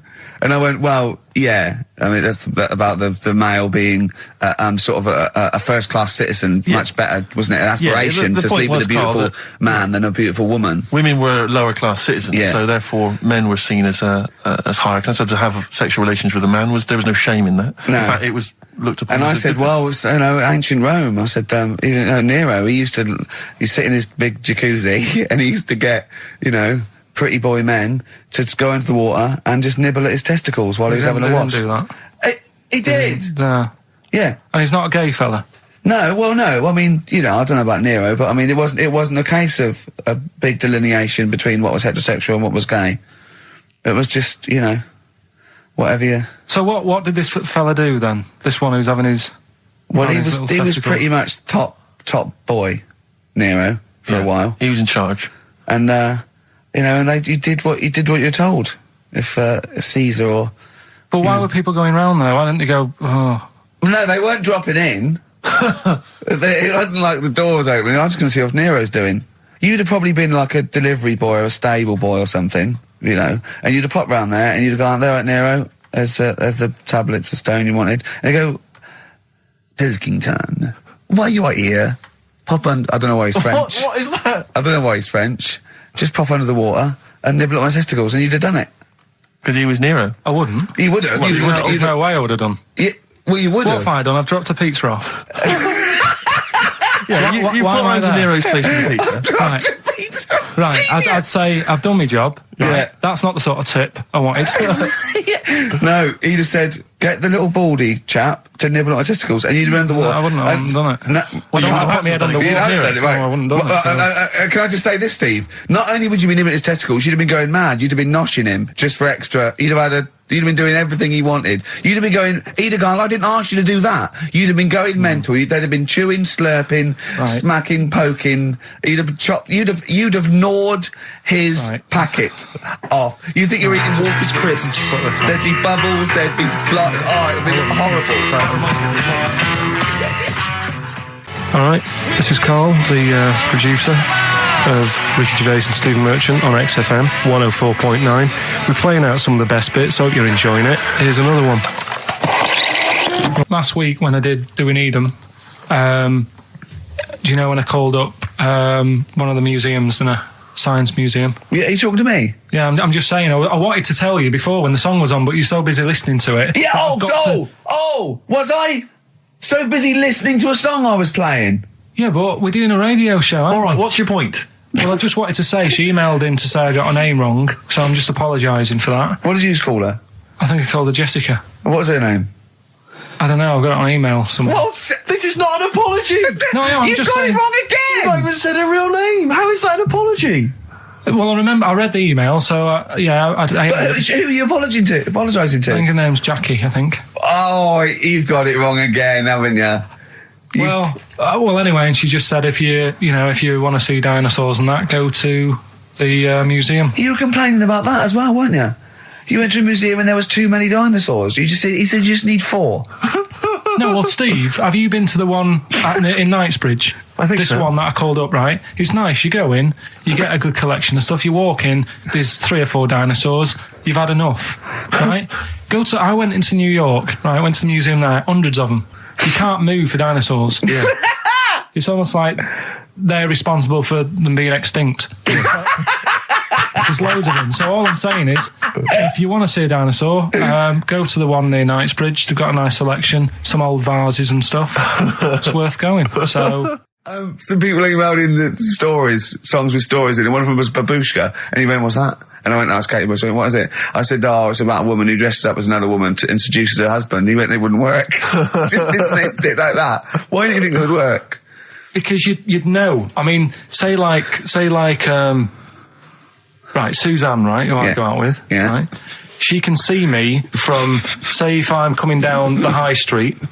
Yeah. She knows it's me by the way I walk. Right. So just the fact that this woman went and put a wig on, there is no... You haven't even heard the song! I know, but you're saying that she put a disguise on and he's like, I fancy her, and he takes her out and he doesn't know it's his missus.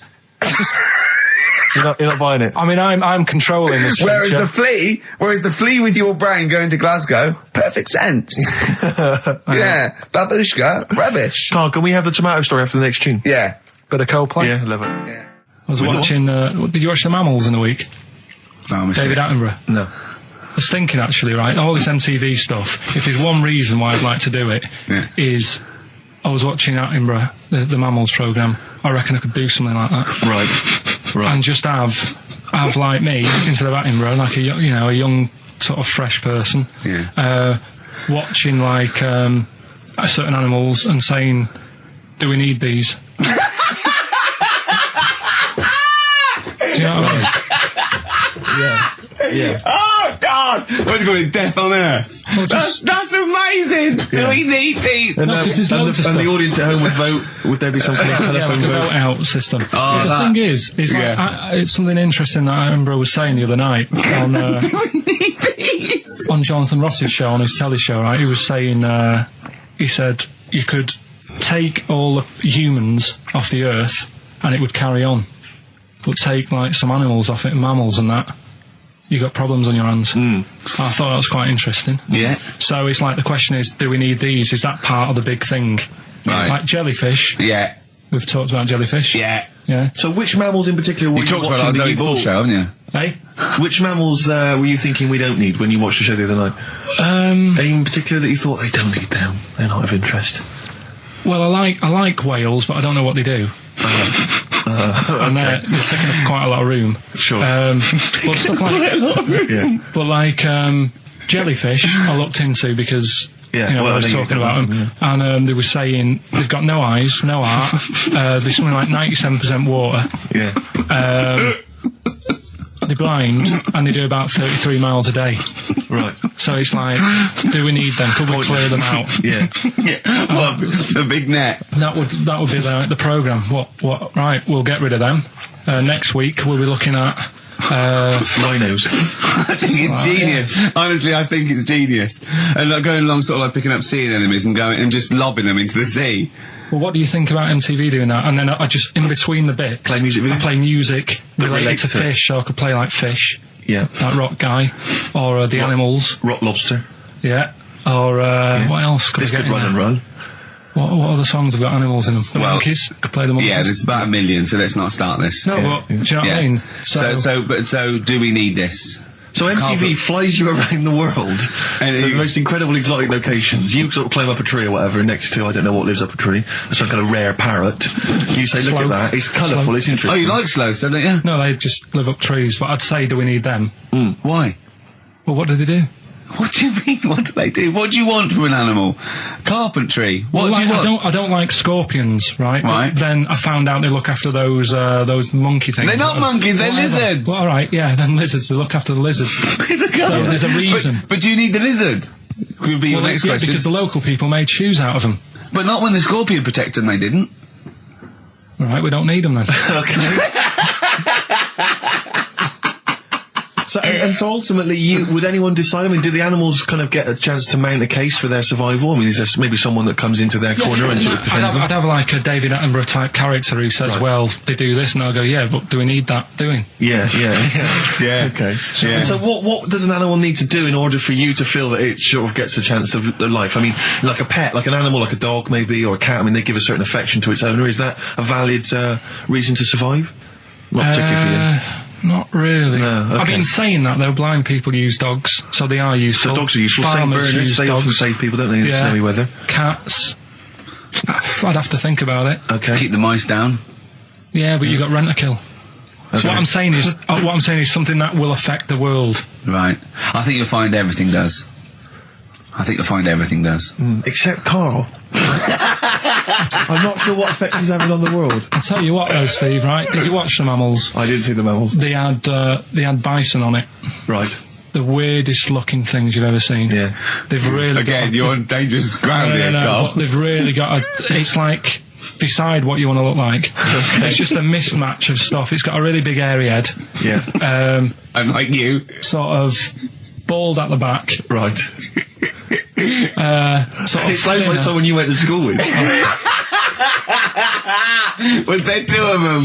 Oh, brilliant. That's nearly it, Karl. Right, what's your last room 101? Oh, God. It was, holidays. Holidays. Well, you want to put holidays in room 101? People who are sort of annoying on holiday. Oh, yeah. Do you know when you go away? Oh, yeah. It sort of touched on this before. Is this going to be the Scouse guy? Yeah. Go on. Oh, it's so long now. I mean, it was a holiday when we went to Tunisia. And the Scouser pissed you off, surprise, surprise. Yeah. Yeah. But the annoying thing was, when you go on it was a cheap holiday, and like the lesson here is, if you want a good holiday, you got to like spend some money. Yeah. And we didn't on this one. We spent about I don't know, 400 quid for two of us for like a month or something ridiculous. And we got there, and you know, you get to the hotel and you go, we have made a mistake. You know, it's a ropey hotel. You know, you can tell like the blinds and stuff as you walk in, they're all dirty and stuff. And you think, well, let's make the most of it. You know, let's not get down about it. It's a holiday. It's short a rest. And you try and make the most of it. And we had to meet. You know, like you have one of those things where you get to your destination and the rep says, right, you know, go and unpack your bags and that. Go and sort yourself out in the room. And tomorrow morning we'll meet up at 10 o'clock. And I'll go through, you know, the best sort of place to go for camel rides and, you know, the best deals I can get you. That sort of thing. Can anyone here walk like an Egyptian? So she says, right, tomorrow morning, meet 10 o'clock in the discotheque. So we get up and we have breakfast, and it wasn't a good breakfast. The kitchen was, like, bit horrible. The food wasn't good, and it was run by sort of midgets. What do you mean it was run? Not there's anything wrong with that. There was little fellas running around, and the annoying thing was one of them sort of started to fancy my girlfriend. How did he manifest his affection for? No, you're not saying there's anything wrong with midgets, though, are you? Just saying it was strange that there was. Yeah, but even midgets shouldn't be cutting in on Karl Pilkington's territory. I know. But it's also that thing of, you know, they've got little fingers, and it's sort of ruined. I'm so sorry. No, I'm not. It is a bit of a phobia of mine. Okay. Do you know what I mean? They are nice people and that. Sure. Oh, God. But the annoying thing is... So what was he doing then? How did he... I don't understand how he was chatting up your girlfriend. Was he crawling under the table so you couldn't see? He just kept... Whispering to her from underneath there. Stop it. Just sort of, you know... Wait, I don't want to get a complaint on our last show. There's not many midgets. What's going to happen? Can we just finish this and start up again in a couple of months? Oh, yeah. So if you want to know more about the midget theme restaurant, then we'll talk you in 3 months. Yeah. It's just... It's just... No, that's fair enough, actually. Oh, yeah, no, right, sorry Karl. about that's this. Your producer's Listen, we'll see you in about a really... it's been a pleasure, truly, and thank you for everyone that wrote I've got you a couple letters. presents. Have you really? I've got you both a present. Right? Oh. I got Ricky... do you know, like, we've done fables and stuff? Right? Yeah. This is like Mr. Ben. Oh. This is brilliant. Yeah. Right, and it's like little fables that Mr. Ben goes on. Oh, fantastic. So I want you to learn something from that for when you come back. Okay, brilliant. That's lovely, I'll tell you Karl. one of the stories I read this morning. It's brilliant. In fact, when you've done with it, give it me. Yeah. Because I haven't finished reading that. Okay. Thank you, Karl. And for Steve, a little... chat-up lines. A little book of chat-up lines. That's fantastic. That's great, Karl. Well, we'll see you in 3 months. But carry on emailing Karl. Cherish Karl Pilkington. He sits in a little room by himself, so keep him in touch. And we'll see you in August. We're going to leave you with something that we all love. This is There Is a Light That Never Goes Out by the Smiths. Very apt, I think. Goodbye. See you later. You've been voting in all week, sending your emails. So here's the clips that you wanted. Right, badly drawn boy, born again. Right, just get this educating Ricky out of the way. So, Turkey, yeah. So what is this again? This is educating Ricky. Is the tip included? Right. Apparently a fellow was on holiday in Turkey.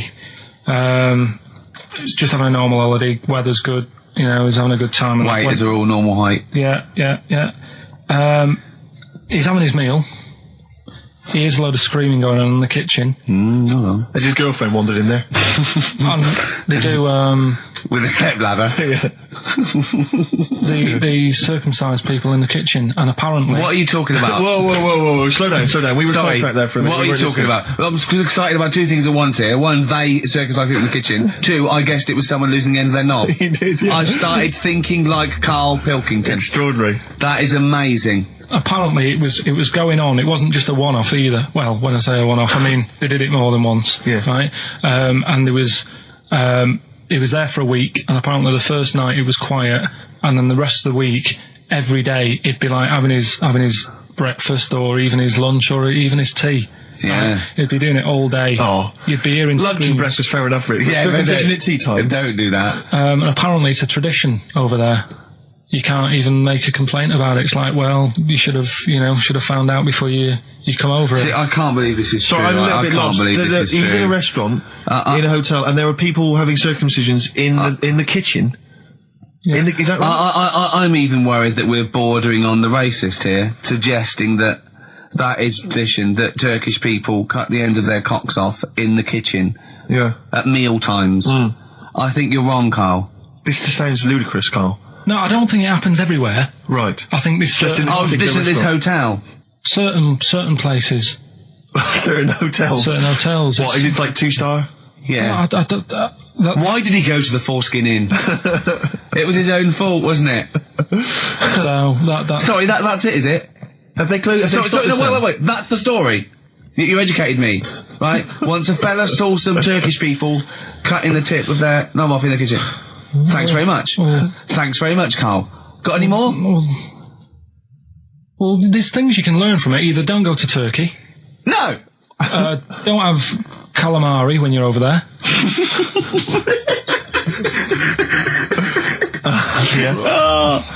Karl, you've done it again. Well... So we get onto conversations. He's asking me stuff about evolution. Tell me that. Why did the giraffe? What's that rubbish about the giraffe getting a long neck? I said, well, it didn't try and get a long neck. It was selected because, anyway, I went into evolution for him, and he said, but why would evolution do that? I went, well, you think that evolution didn't do anything. There's not this consciousness, there's not this will that a giraffe has to stretch its neck to reach the leaves. One had a long enough neck to survive and pass it. He was going, yeah, but why did evolution... this isn't. But by the way, this isn't the most stupid thing. This is warming up. This is about 8:45. Right? He said, "Why didn't evolution make a giraffe good at carpentry so it could build a ladder?" Right. Yeah. Okay. No. All right. Okay. So he's thinking around it. He's trying to pick holes in evolution. Yeah. We get on to, I said, well, things that I said, we can see the speed of evolution in lower life forms like bacteria, viruses, they evolved. That's why, soon we won't have an antibiotic that can kill some certain bacterial strains. And he said, and this is about, 11:30, and I said, I'm going to bed, right? He said, in the future, they reckon that you'll be able to wake up and eat a yogurt you can have a chat with. I don't know what that means. Let's put a song on, right? No, we'll come back to it. So you're going to explain that? Yeah. You've got an explanation? Yeah. The Verve and Sonic on XFM 104.9. I'm Ricky Gervais, with me Steve Merchant and Karl Pilkington. So let's just get this right. What did Karl say? He's just specifically giving those words again. He said, they reckon, and I said, I'm going to bed. He went, no, really? I said, no, I'm going to bed, Karl. There's no point now, because, it's just like you're talking gobbledygook. You know what I mean? I might as well talk to a pot plant. Yeah. He said, in the future, they reckon, I don't know who they are. Sure. I don't know, people who post things on the internet that he reads. I think. The Telegraph. Anyway, complete the sentence. They reckon that in the future you'll be able to wake up. I love it. There's a little scenario, an embellishment, like this little. Oh, hello, darling. It's your yogurt. Hello. You'll be able to wake up and eat a yogurt you can have a chat with. All right. Well, thanks for that, Rick. I'm looking at you. I'm going to throw that over to Karl now. Right. It's when I was away on holiday, right? I don't normally buy the Telegraph because it's too big and that, innit? So, but they were giving it away for free on the plane, so I thought, ding dong, might as well have it. Mm-hmm. And I saw a couple of things in it. I thought that'll be interesting. I saw this thing about the future, and it was talking about evolution and what have you, right, which I always find weird, because I always think that maybe we've sort of done it wrong anyway. Do you know what I mean? I sometimes think you can't evolve. By definition, evolution can't get things wrong. Things change, that it's not successful, it can't pass on its genetic material, but if you're around, it's working. If you're around, it's working. Slugs are as evolved as they need to be. Slugs are as evolved as you and me. That's true enough. Yeah, no disrespect, but it works. It works. Sorry, they're around. What's your point, Karl? No, I mean, I think we probably would have been better off staying as a fish. Just because there's more water than land, isn't there? Right. And you wouldn't drown. This is why I went to bed. No, I'm thinking of dozing off now. Yeah. No, but do you know what I mean? From, what was it? It was bacteria, it was fish, mermaid, man, onwards and what have you. So anyway. Oh God! No, there are a few knowledge gaps in your theory of evolution. You generally got it right though. So I mean, basically, it went bacteria, fish, mermaid, man. What's next is the big question. So it was telling you all about this and what have you, and saying how we shouldn't have interfered, because maybe if we wouldn't have invented planes and what have you, maybe we'd be able to fly and what have you if we really needed to and stuff like that. Okay. So we've interfered with evolution, you see. Right. Well, then it was saying, well, what's the future got? Well, yes, in one way we have interfered with evolution. Yeah, the evolution of the human being in society is changing. It's no longer based on the strongest or the fittest, because medical science can keep us alive long enough. People can pass on their genetic material where without this civilization they wouldn't have been able to. So yeah, there are different parameters, there are different pressures, there are different things that say whether we're going to pass on our genetic material or not. Okay, so in that sense you're right. And that, Rick, as far as I'm aware, has led to a yogurt that you can eat and have a conversation with. So this is what it was saying. It was just saying, we're living in mad times and that. There's a lot of weird stuff going on. One of which is... And the fellow was just saying, with computers and stuff like that, the way it is, we'll be able to wake up... Go on. Have a chat with your yogurt and have something to eat. What do you mean, have a chat with your yogurt? Because of the amount of... you have them yogurts already, those friendly yogurts. Those bacteria-friendly ones. So this is just a really friendly one. Yeah, they don't... Oh, God! I'm my best! Do you know what, sometimes, Carl, I think that we're having a chat with the yogurt. Do you know? There can't be any difference. Yeah, but then I'm always reminded that would be more entertaining. That would be more informative. Is this something that happened to a friend of yours, or is this... No, I read about it. You read about it? Okay. There's this little lad, right?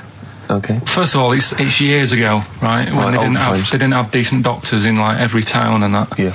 And this little kid is dead ill, right? Yeah. And the local doctor... Well, there's a phone call involved, so I don't really get the impression that it's like medieval times. Yeah. Yeah. But I didn't say that. I just said it's years ago. So this kid's ill, right? Yeah. And he's lying in the bed, and he's all going funny colour and that. Yeah. And his mum says, I'm going to get the local doctor around. The local doctor comes round, and she says, I don't know what's up with him. He said, leave it with me. Leave it with me. The doctor said that. I'll have he said I'll phone up a top doctor, who was in America or somewhere like that. And so he goes to the phone in his office and he calls America, and because it's years ago, the phone line isn't that good, it's all crackly and that, right? Yeah. So he's talking to the doctor and he's saying, I've got this kid, he's a funny colour, and he's really weak and that. I don't know what's he's not giving him much to go on. Right? Sure. So the American doctor, right? Yeah. He goes, what you want to do? And it's all breaking up, right? Yeah. He goes, what you got to do? You got to... it's all breaking up. You've got to give him some parrot's blood, right? Some parrot's blood? Well, that's what he thought he said, but the line was really bad. Yeah. He meant parent's blood, but he heard that he said parrot's blood. He said, right, I'll do that, leave it with me. I can see where this is going. He goes to a pet shop. Yeah. He says, give us like half a dozen parrots. Sure. Takes them round to the kid's house, takes the blood from the parrots, puts it into the kid's fine. The kid's fine? It worked. Such a load of shite in my life. I've never heard such twaddle, such just made up, enhanced, exaggerated bollock in my life. A load of old rubbish, Karl. I mean, when he told me this, the doctor said, what do I do? And the doctor on the other end said, give him some blood. And the doctor went, where do I get blood from? So hang on, wait, I just need to where do I get blood from? Give him some parents' blood. Give him some parents' blood. Give him some parents' blood. Yeah. But hang on, I just need to know where you read this. Carl. Where was this? Where did I stitched you up. You know what he said? He said, so do you believe it? I went, tell it to Steve. He went, do you believe it? I went, tell it to Steve. Carl. But where did you read it? That was on the internet. Where is it on the internet? All right, XFM 104.9, Ricky Gervais, Steve Merchant, Karl Pilkington, not here. It's the best of. You've been voting in all week, sending your emails. So here's the clips that you wanted. And just remembered recently, actually, I was on a train coming back from hometown Bristol, and I was on the train, and this girl walks on, good-looking girl. I thought, hey up, a largely empty carriage. I'm thinking, my luck's in, because I take every opportunity, Karl. That's the thing about me, I don't choose. She was a good-looking girl. She sat down. I thought she sat down right near me. I thought, brilliant. As this guy comes up behind her, and says, I think it's probably a boyfriend or something. Sits down next to her. And I listened in on the conversation, obviously, because I'm pretending to read. It was very clever. I read the same page for hours, so I was pretending to listen. I was listening, but pretending to read. And I realised that it's not her boyfriend or anything. It's just some guy she's met on the platform. And I'm thinking, brilliant. If she's the kind of girl who's just going to start talking to someone, on a platform, on a train, brilliant, I'm going to be in here. Because he was only going one stop. So I'm thinking, what's the worst that can happen? He'll nick off, I'll get chatting to her, and who knows, I could join the... is there a train equivalent? Foot High Club. The Foot High Club, brilliant. And so I'm excited, I'm listening in. And it turns out that they're both kind of graduates who've just finished university, or they're coming to their finals or something. And they're chatting away, and he's making a couple of witticisms, and she's kind of tittering at his jokes. I'm thinking, well, I'll tell you this, if she's laughing at this kind of material, I am going to blow her away, with my kind of anecdotes and wry observations, It was weak stuff, I got to be honest. Really? He was coming out with nothing. He was running on empty, as far as I'm concerned. Yeah. And she was loving it. So I'm thinking, brilliant, I'm going to be right in here. And then they get moving on to higher brow things, and I think she was going to study kind of Marxism or something like that, or communism, something. And she was asking him, by way of conversation, she was asking him what he knew about Marxism, And he was fumbling for his vague knowledge of it that he had in his life. And I'm just sat there thinking, come on, love, in any given capitalist environment, the proletariat will revolt against their oppression by the bourgeoisie, and after a brief period of socialist rule, emerges as a classist society governed by community cooperation. Well, if that sort of talk wouldn't get a woman hot, I don't know what you'd use then. If Marx and Engels is not going to get a woman sweaty down below, then nothing is. Then my name is You're not just Steve biding your time. Exactly. I'm just going to go in for the kill any minute. Yeah. So anyway, it comes to his stop. Right, he gets up. I'm thinking this is a piece of cake, and he gets off, and off he goes. He walks off, and I'm thinking brilliant. And I thought, I'll wait. I'll wait till the train's pulled away. I'm not going to leap in straight away. No. And he comes back along the carriage, and I'm thinking, hang on a minute. He goes, listen, do you mind if I give you my email address? Oh. Right, and if you want to get in touch, email me. I'm thinking, come on, you loser, get off now. Save your face, please, before it's too embarrassing. She accepts the email address because she obviously doesn't want to hurt his feelings, whatever. I'm thinking, fair enough. She's a good woman. I'm liking her. I'm loving her. I'm thinking that's my kind of girl. So anyway, he gets off. I'm sat there, the train pulls away. I'm thinking, I'll wait a few minutes, I'll just, give it some time. Her phone rings. It's her friend on the phone. And she starts saying it, and I was listening in, and she was going, just met a guy on the train. I'm thinking, that's true enough. She goes, he was a good-looking guy. I thought, you're having a laugh, love. To be honest. Because I was looking at him, and she said to her friend, he looks a bit like tennis player Boris Becker. I thought, you should be so lucky, frankly, because I saw him. He had awful facial hair, if that's what makes him look like Boris Becker. Terrible little goatee beard. It was laughable. I thought, I don't know. And then she goes to thing, and she's like, I met him, we got chatting and stuff, and she was going, it's not often that you meet someone, generally in life, who's, kind of thoughtful and intelligent and funny. I thought to myself, I'm not even going to waste my time with you, love. Frankly, if that's what you thought of him. You just walked away. And I'll be honest with you, I didn't even bother talking to her. No, you were just didn't even waste my time with her. If she thinks that bloke is not only great looking, but funny and intelligent, and she got on well, and he was polite, and it was a chance meeting, and he thought, and she thought that you were like a freaky looking dork who didn't even have the nerve to speak. If that's what she thinks, then I don't want to know her. I couldn't. You walked away, and good luck to you. And I have my dignity intact. Yes, and she's nothing. And Karl Pilkington with his brand new show, What's the Song? What song am I thinking? No, I mean... You're nervous about this, aren't you, Rick? I am. You're worried. Well, because I've heard some of these clues before. And they're ramblings... Sometimes they're close to ramblings of a fool. Right? And it really is like those, what am I thinking? Yeah. I don't know, though. I actually was genuinely impressed by Born Sleepy. I have to give him the benefit of the doubt. That's one of the better ones. Because that was short, sweet, and it worked. Some of these, you say they're not going to be quite as pissy. Some of them are like Emily Bronte novels. Now, listen. We're just going to go for it then. You do it, and we just get people to call up, because I want to see the general public's confusion trying to work out. Why don't you give us your next clue, and then we'll play a track, and then we'll hopefully have people on the line after the track to try and answer it, and you can recap briefly. So give us your clue now for what song am I thinking of? Right, this one. It's about a woman. And she's just normal, nothing wrong with her, or so she thinks, right? But there's the twist. Is this like the Tales of the Unexpected? And she's got she's got her mates and she's having a normal life, having a good time and that. And then this thing happens, right?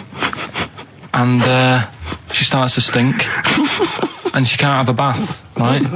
And she really wants to have a bath. She's dead sweaty and stuff. She's going about her daily stuff. She can do everything else normal. She can eat, she can talk, everything. But for some reason...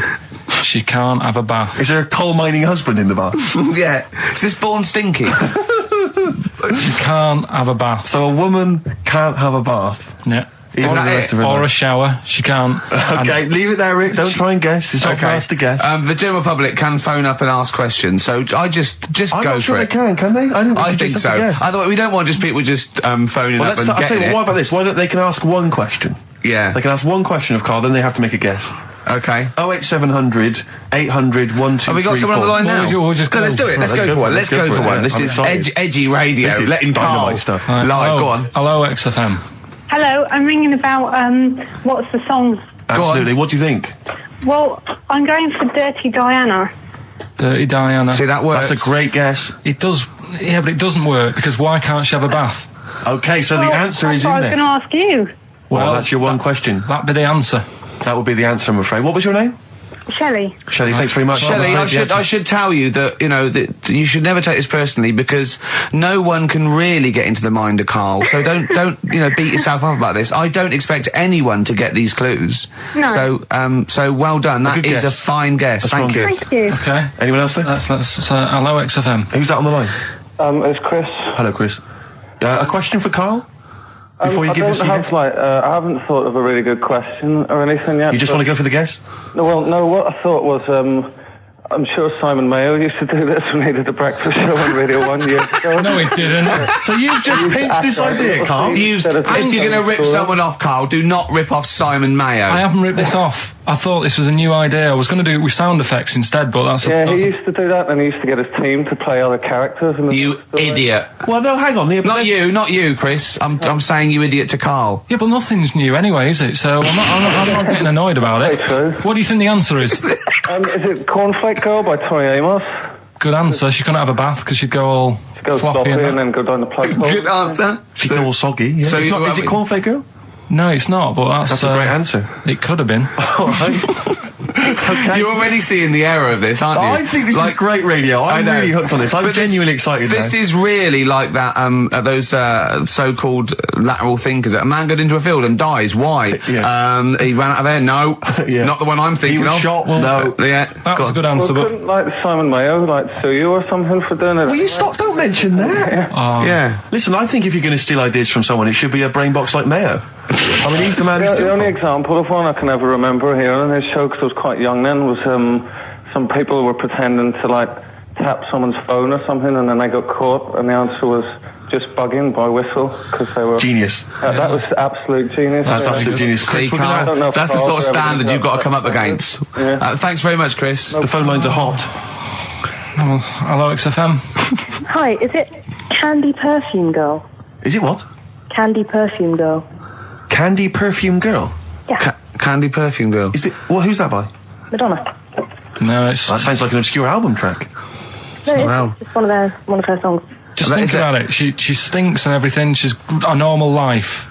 I didn't say she was a sweet or anything. But for some reason she can't have a bath or a shower. Is this a big song? Just to give him a clue. It's a bigger song than Candy Sweet Girl. Thank you very much indeed for your guess. It clearly is right. Thank you. Cheers. Sorry. Okay, one more, then we go to a record. Come on. Okay. Go on. Hello, XFM.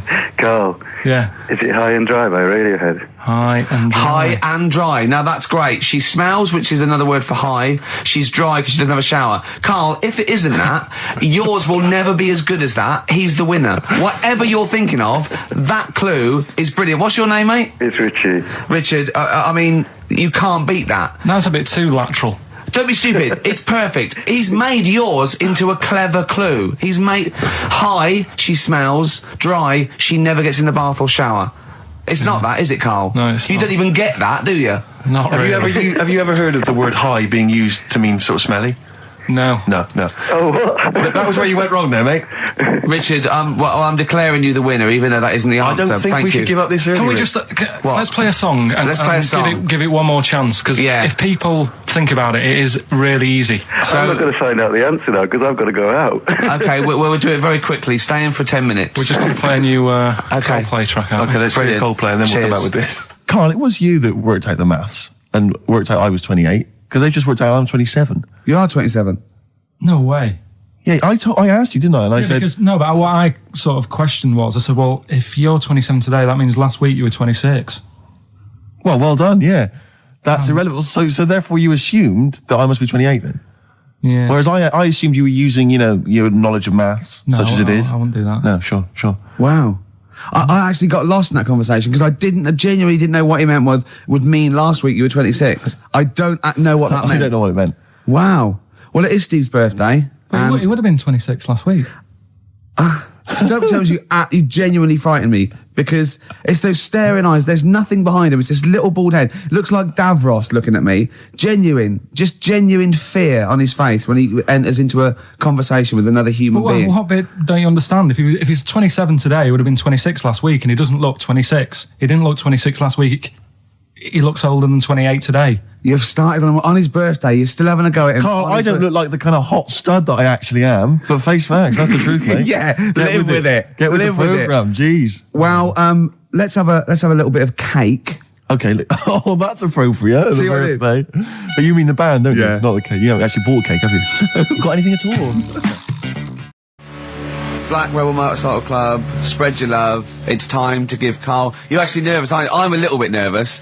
Just to recap, Karl is 30 this year. He never went to get his results of his GCSEs. So myself and Steve took it upon ourselves to phone his school, track them down, and we actually got your results. What did you think you took? Did English. Right. Maths. Yeah. Art. Right. And I think I did physics. Okay. Well, you didn't do any of them. Eh?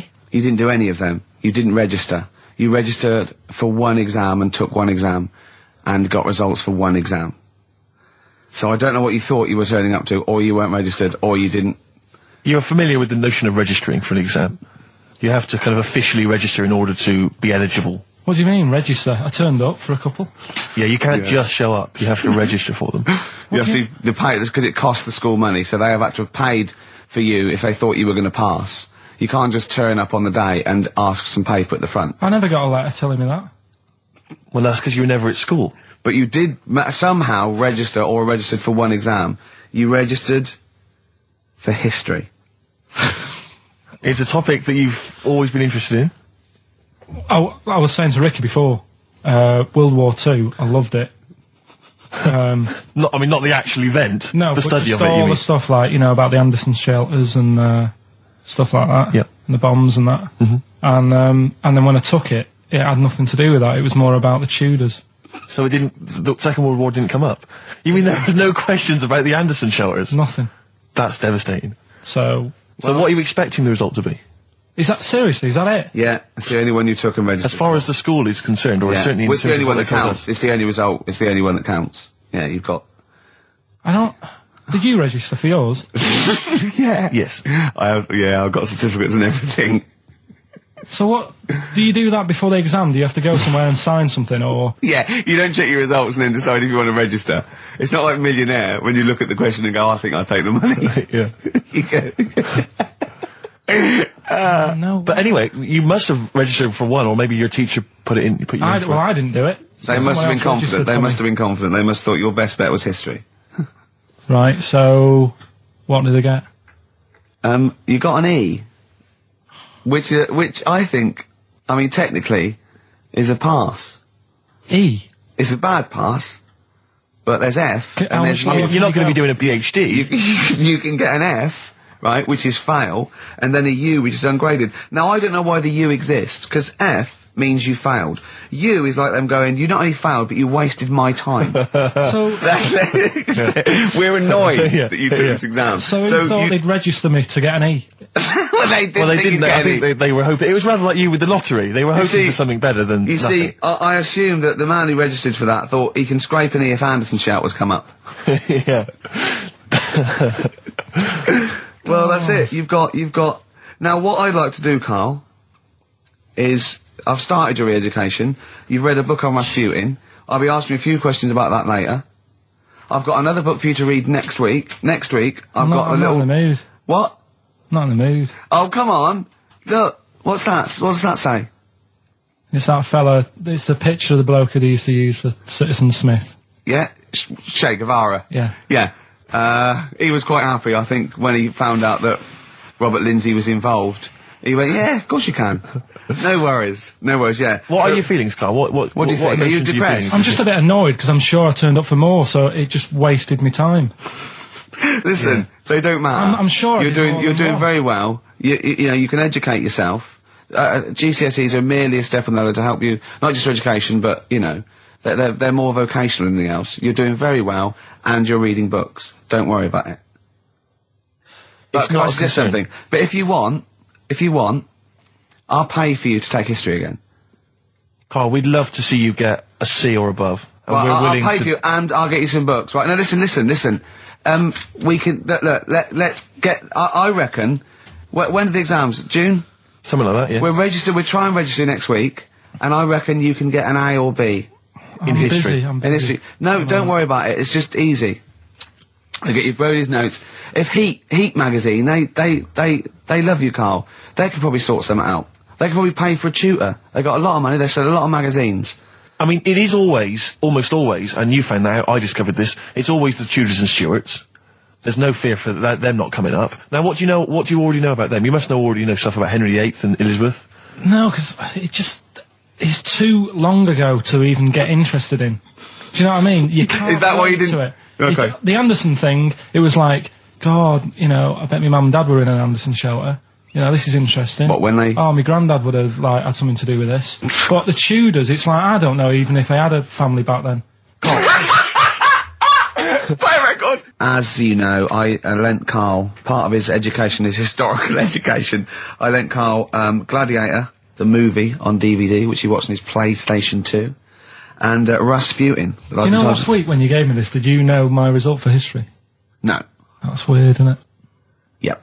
Now, right, okay, it's the film review. Karl, you just tell it from the heart. Tell us what you thought about the film, what you thought the... Can I just ask, is this the first time you'd seen Gladiator? You'd never seen it before? No. Okay. And what were your thoughts? Okay. The film review. Gladiator. It's alright. Nothing great. It's like an old, sort of an old version of Rocky done in the olden days, really. Right. A bloke fighting other people. Sure. How sort of well known is the story? Do you reckon people know the basics? Well, just very quickly, just do the plot. Quickly. There's a guy called Max. Maximus, yeah. Yeah. There's Caesar, and there's Caesar's kid, and Max goes to war, sort of wins it, comes back. Caesar says, you're good at what you do. I wish my son was as good as you. So I want you to be in charge when I die. His kid finds out, a bit annoyed about it, kills his dad, because he don't want anyone to hear that he said that he wants him to be in charge. Yeah. So his kid gets in charge and thinks, I'll show you. You're not going to be king, I am. You're going to be a slave or something. And then... next thing you see is... sorry, can I just stop there? My only thought is the film's 3 hours long, so maybe we shouldn't go through the whole plot, We've done the first 10 minutes, but yeah. Go on. So, yeah, he's a slave and then... Yeah, but then, that was an interesting bit that I thought, right? I mean, I was watching this with a girlfriend, she was already annoyed because she wanted to watch Friends on E4. Okay.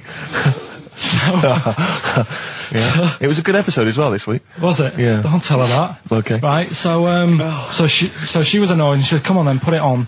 And I got it wrong straight away because it says on the back 149, so I thought that was an hour and 49 minutes. It turned out it was 149. No, I thought it was 1 hour 49. Yeah. But it was 149 minutes. Sure. So it overran anyway. By 40 minutes. Yeah. So anyway, the interesting bit was where he was going across the desert on a horse. And I think to show you how long he'd been going across the desert on his horse, he's showing you a shot of the horse's knees and they were bleeding. And I just wondered whether that's what horses do if they run for a long time. Do you know? I don't. Good. Right, so anyway, so he goes on, he keeps going on like this. He's a slave, and then he has a fight at the end with the Caesar's kid, and he kills him. And that's how it ended. Okay, good. What did you think of it? Just generally, what bits...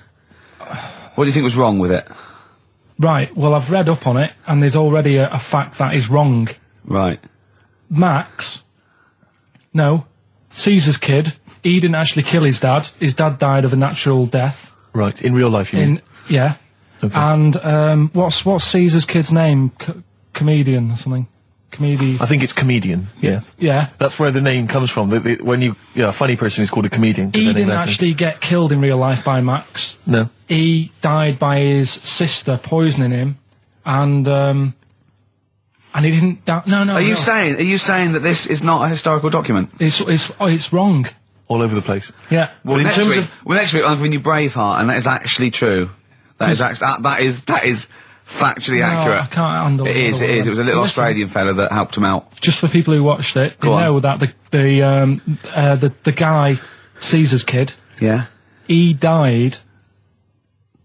His sister tried to poison him. That didn't work. Apparently, he was a gay fella, and his boyfriend, who was a wrestler, strangled him. Where did you get this information? On the internet. I thought I'd look it up to see how much of it I actually got right. Yes. And that's what I read. Okay, so out of 10? 5. Really? Yeah.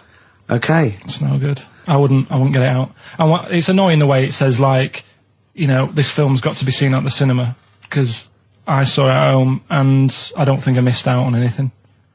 Very good point. I think that's probably the point they're making, but yours is valid too. We'll play a record, and after that I'm going to ask you about Rasputin, the Mad Monk. But anyway, Gladiator, just was going to add on the end of that. If you're into that sort of film, Jason and the Argonauts is probably a better bet. Is that factually accurate? Did you look that up along? Did skeletons actually come out of the ground and fight? Yeah. I don't know, but it's a more enjoyable film. Okay. And it's shorter. Okay, now, just moving quickly on, just to the last item on Karl's re-education this week. Rasputin, you read a little book about Rasputin? What did you know about Rasputin before you read the book, Karl? Can I just tell you, when I handed him this book, it was my house, I said, right, he went, is he the one that lived under the bridge? And I went, what do you mean? He went, the fella that lived under the bridge, and you had to pass him with a, and Jane, went, you're thinking of, Rapunzel. And he went, yeah. And I went, well, that's not Rapunzel either. Rapunzel's, you had to say, isn't that, you had to guess his name. The person who lived under the bridge was a troll in the Three Little Brick Graph. I'm a troll, foldy well. So, to answer your question, Steve, that's what he knew about Rasputin. Okay? So have you read this whole book? Can I just have a look at it, Rick? This whole book, it's about the size of a beer mat. Yeah. I'm just thinking, but did you read the whole thing? No. You didn't manage to read the whole thing? You didn't even do that? Well, again, some of the names in there are so long and foreign sounding that I just thought, I can't remember all these. So I just got to the meat of the story. Go on, what did you learn about Rasputin? Right. He was a monk. Yep. And, mad? Was he a mad monk? Hang on a minute. Don't confuse him. Sorry. Right. Go on. God.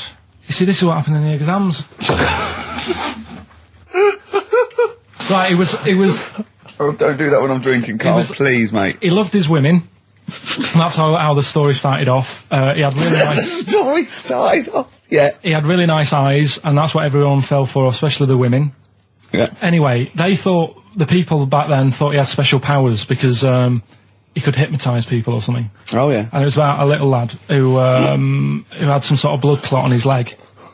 And he said, just calm down and you'll be all right. And people thought he had special powers, but what he was doing is saying calm down, and he relaxed, and it stopped the blood flowing sort of as fast. And that's how he got better. But anyway, that's the only bit of special work that he did. And then he kept going on, and he was going in brothels and all that. And the people in the town thought, this isn't right, he shouldn't be going about doing this. And where did he live? Russia. Right. Is that right? Yep. What sort of era? I thought you'd might know, about 1800. Okay. All right. Okay. And then... Do you want to check that, Steve? You got the book? People got sick of him. People got sick of him, and they said, oh, we'll have to get rid of him. So they tried to... He loved cakes as well as women. Okay. So they said, let's poison a cake. And they poisoned a load of Easier than poisoning a woman, wouldn't it? And he ate these cakes, and it just didn't kill him, and they were like, God, what's going on? And they kept giving him more and more cakes, and... He was suspicious. And that didn't work, so the fella said, that's it, I'm going to shoot him. So... Well, I imagine it was the end of his tether. So I mean, he was back and forth to Mr. Kipling's. He shot him once, and that didn't work. And the fella thought, "Oh my god!" And he started running away, and Rasputin's running after him, and he shoots him like another. I think he took 4 face bullets. full of Battenberg. Four bullets. Did you swear then? 4 bullets it took to kill him, and then this fella who was after him chucked him in an icy lake, and that was the end of him. But I don't understand. Sort of. What don't you understand, Carl? Well, the fact that, he's a bit of a name in history. And I don't understand why, because it just sounds a bit like my brother. Does he love women and cakes? And do you think that'll be his downfall? Right, I want you to study. Right, if you want to do, that's the first introduction. Right, if you want to do some extracurricular, what would that get me? There's a song by Boney M that lays it out. Suzanne told me about that, saying about Russia's greatest love machine. Yeah, but it didn't say anything about cakes. No. So I think if you get the 12-inch mix, no, but they say according to Boney M, and I don't know who's correct, the bloke wrote that or M. They put some poison into his wine. Now I don't know if M have done their research or whether they did shoot him until he was dead. According to them, he was the greatest love machine in Russia. I don't think it says that in the book, but M might know more than that fella. So what's your final verdict on Rasputin? Just a normal bloke who didn't have that much luck, really. That's what I don't understand. I was waiting for something special at the end, but just a normal fellow, really. Yeah, just an everyday. Happens all the time, doesn't it? Just an everyday mad monk. Yeah, just an everyday mad monk. You have to shoot and poison and throw in icy lakes to kill him, and who loves women and cakes. I mean, come on, do we need another one of them? Boring. So what would you say about him then? How would you sum him up? I think you've done it. I think you've done it. There you go. So next week, Che Guevara, you going to read the book? I don't know. Come on. Next week, Che Guevara. Take it home. There he is. Give it to them. Anyway, okay then, well, you were tested on Che Guevara. Right, Karl. We should just remind people what happened, because last week... This is a little series. I've got lots of these little books, right? They're about, 2.5 inches long by about, 2 inches wide. Those tiny little things you see in the, sort of on the front counter of Waterstones or Smiths, and it's the Life and Times, a series of all the greats in history.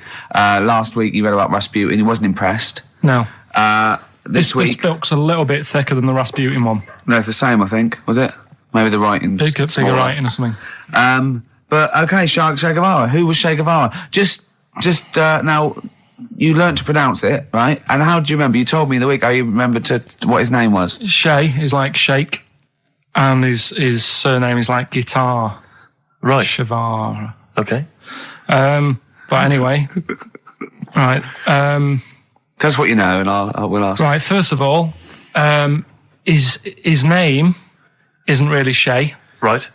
It was something else, and Che means buddy in wherever he's from, Argentina. Mm-hmm.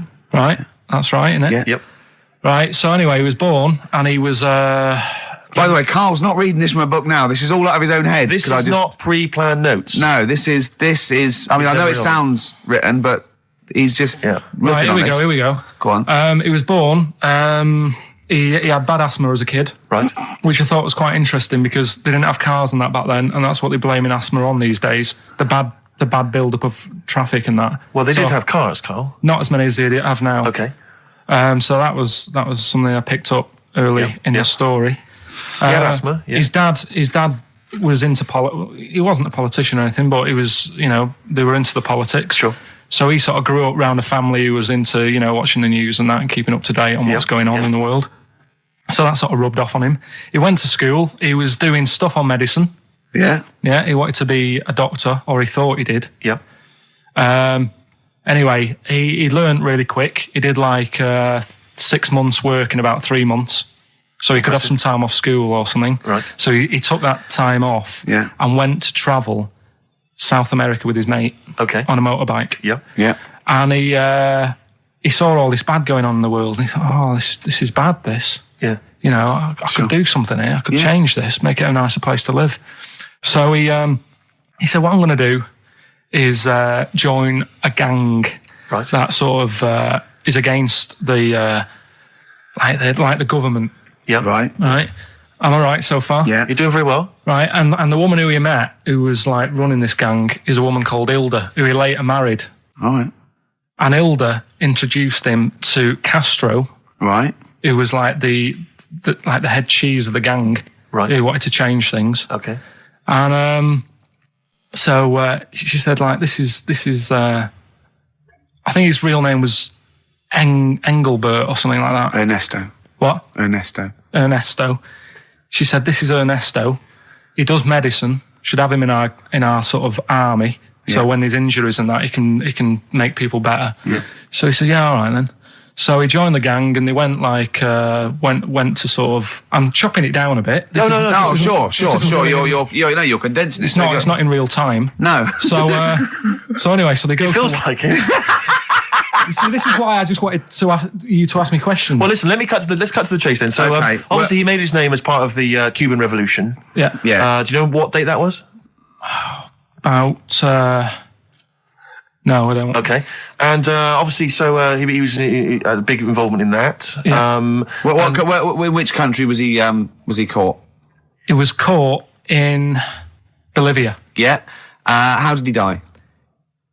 They executed him. Yeah. He shot him, and his last words before he died, right? The guy's there with the gun, and he wasn't scared. He wasn't like crying or anything. He said to the bloke with the gun, he said, "Go on, shoot me. Be a man." Yeah. He said, yeah. And they shot him. And did it tell you what happened to him after that? His dead body? No, but Suzanne was telling me about this the other night. She said there's more to it than that. They stuck it in a glass coffin, didn't they? Well, no, but before that, they cut off his hands and his feet and sent them to the. No, because they buried him in different places, and then they buried the body. I think they may have sent the hands to Fidel, but they buried him in an unmarked grave because they didn't want anyone to start using his grave or his tomb as a place of martyrdom. But of course, that just made him even more of a martyr because no one knew where he was buried. So it just meant that he was even more. But that wouldn't work anyway, because if they did find out, that's more places people can go and sort of grieve. Do you know what I mean? If you've got all these different graves, what with different parts of his body? Well, you've got a foot over there, and it's like, well, oh God, his head over there. Thanks for what you're doing. Yeah. So all in all, essentially, what's your summary of Che? Yeah, you like him more than Rasputin, don't you? A lot better bloke than Rasputin. I can understand why he gets one of those little books. Well worth knowing about, and good bloke. Did a lot, Crammed a lot into his short life. Yeah, but interesting bloke. But just on the subject of Che Guevara, Steve called me up in the week because he was going through the duty log. We love the complaints on the BBC duty log, and someone had written in because one of the Blue Peter presenters was wearing a Che Guevara T-shirt, and what did the bloke say? Yeah, this is a series of people can phone in and write and complain to the BBC about different things. Why would you complain about wearing something? Well, this was the thing, is you complain about the best. I mean, there's been some amazing complaints. Oh, there's some great ones. The best one, my favourite one that wasn't a complaint but was actually just someone had to phone in was what an excellent edition of Kilroy this morning. Yeah, but there's lots of that. There's things like Esther was superb. Woman call one. Woman called. There was a brilliant one I remember once, which was Robbie Williams was wearing a Nike T-shirt on Top of the Pops last night. Product placement on the BBC. It's just all so things like that. Yeah. But anyway, this was one phone call. There was a presenter on Blue Peter. She was wearing a T-shirt with Che Guevara's face on it. Right. And someone had written in and said, or someone had phoned in and said, very worried to see a presenter wearing Che Guevara's face on a T-shirt. Are you trying to turn my children into communist revolutionaries? Yeah. Imagine that. Imagine who's thinking that, who's bothering to phone up with that information, Karl. Yeah. Who knows what they're going to say about this show? Yeah. I mean, you've been championing the work of communist revolution. Luckily, no one listening to this show can either write or operate a phone.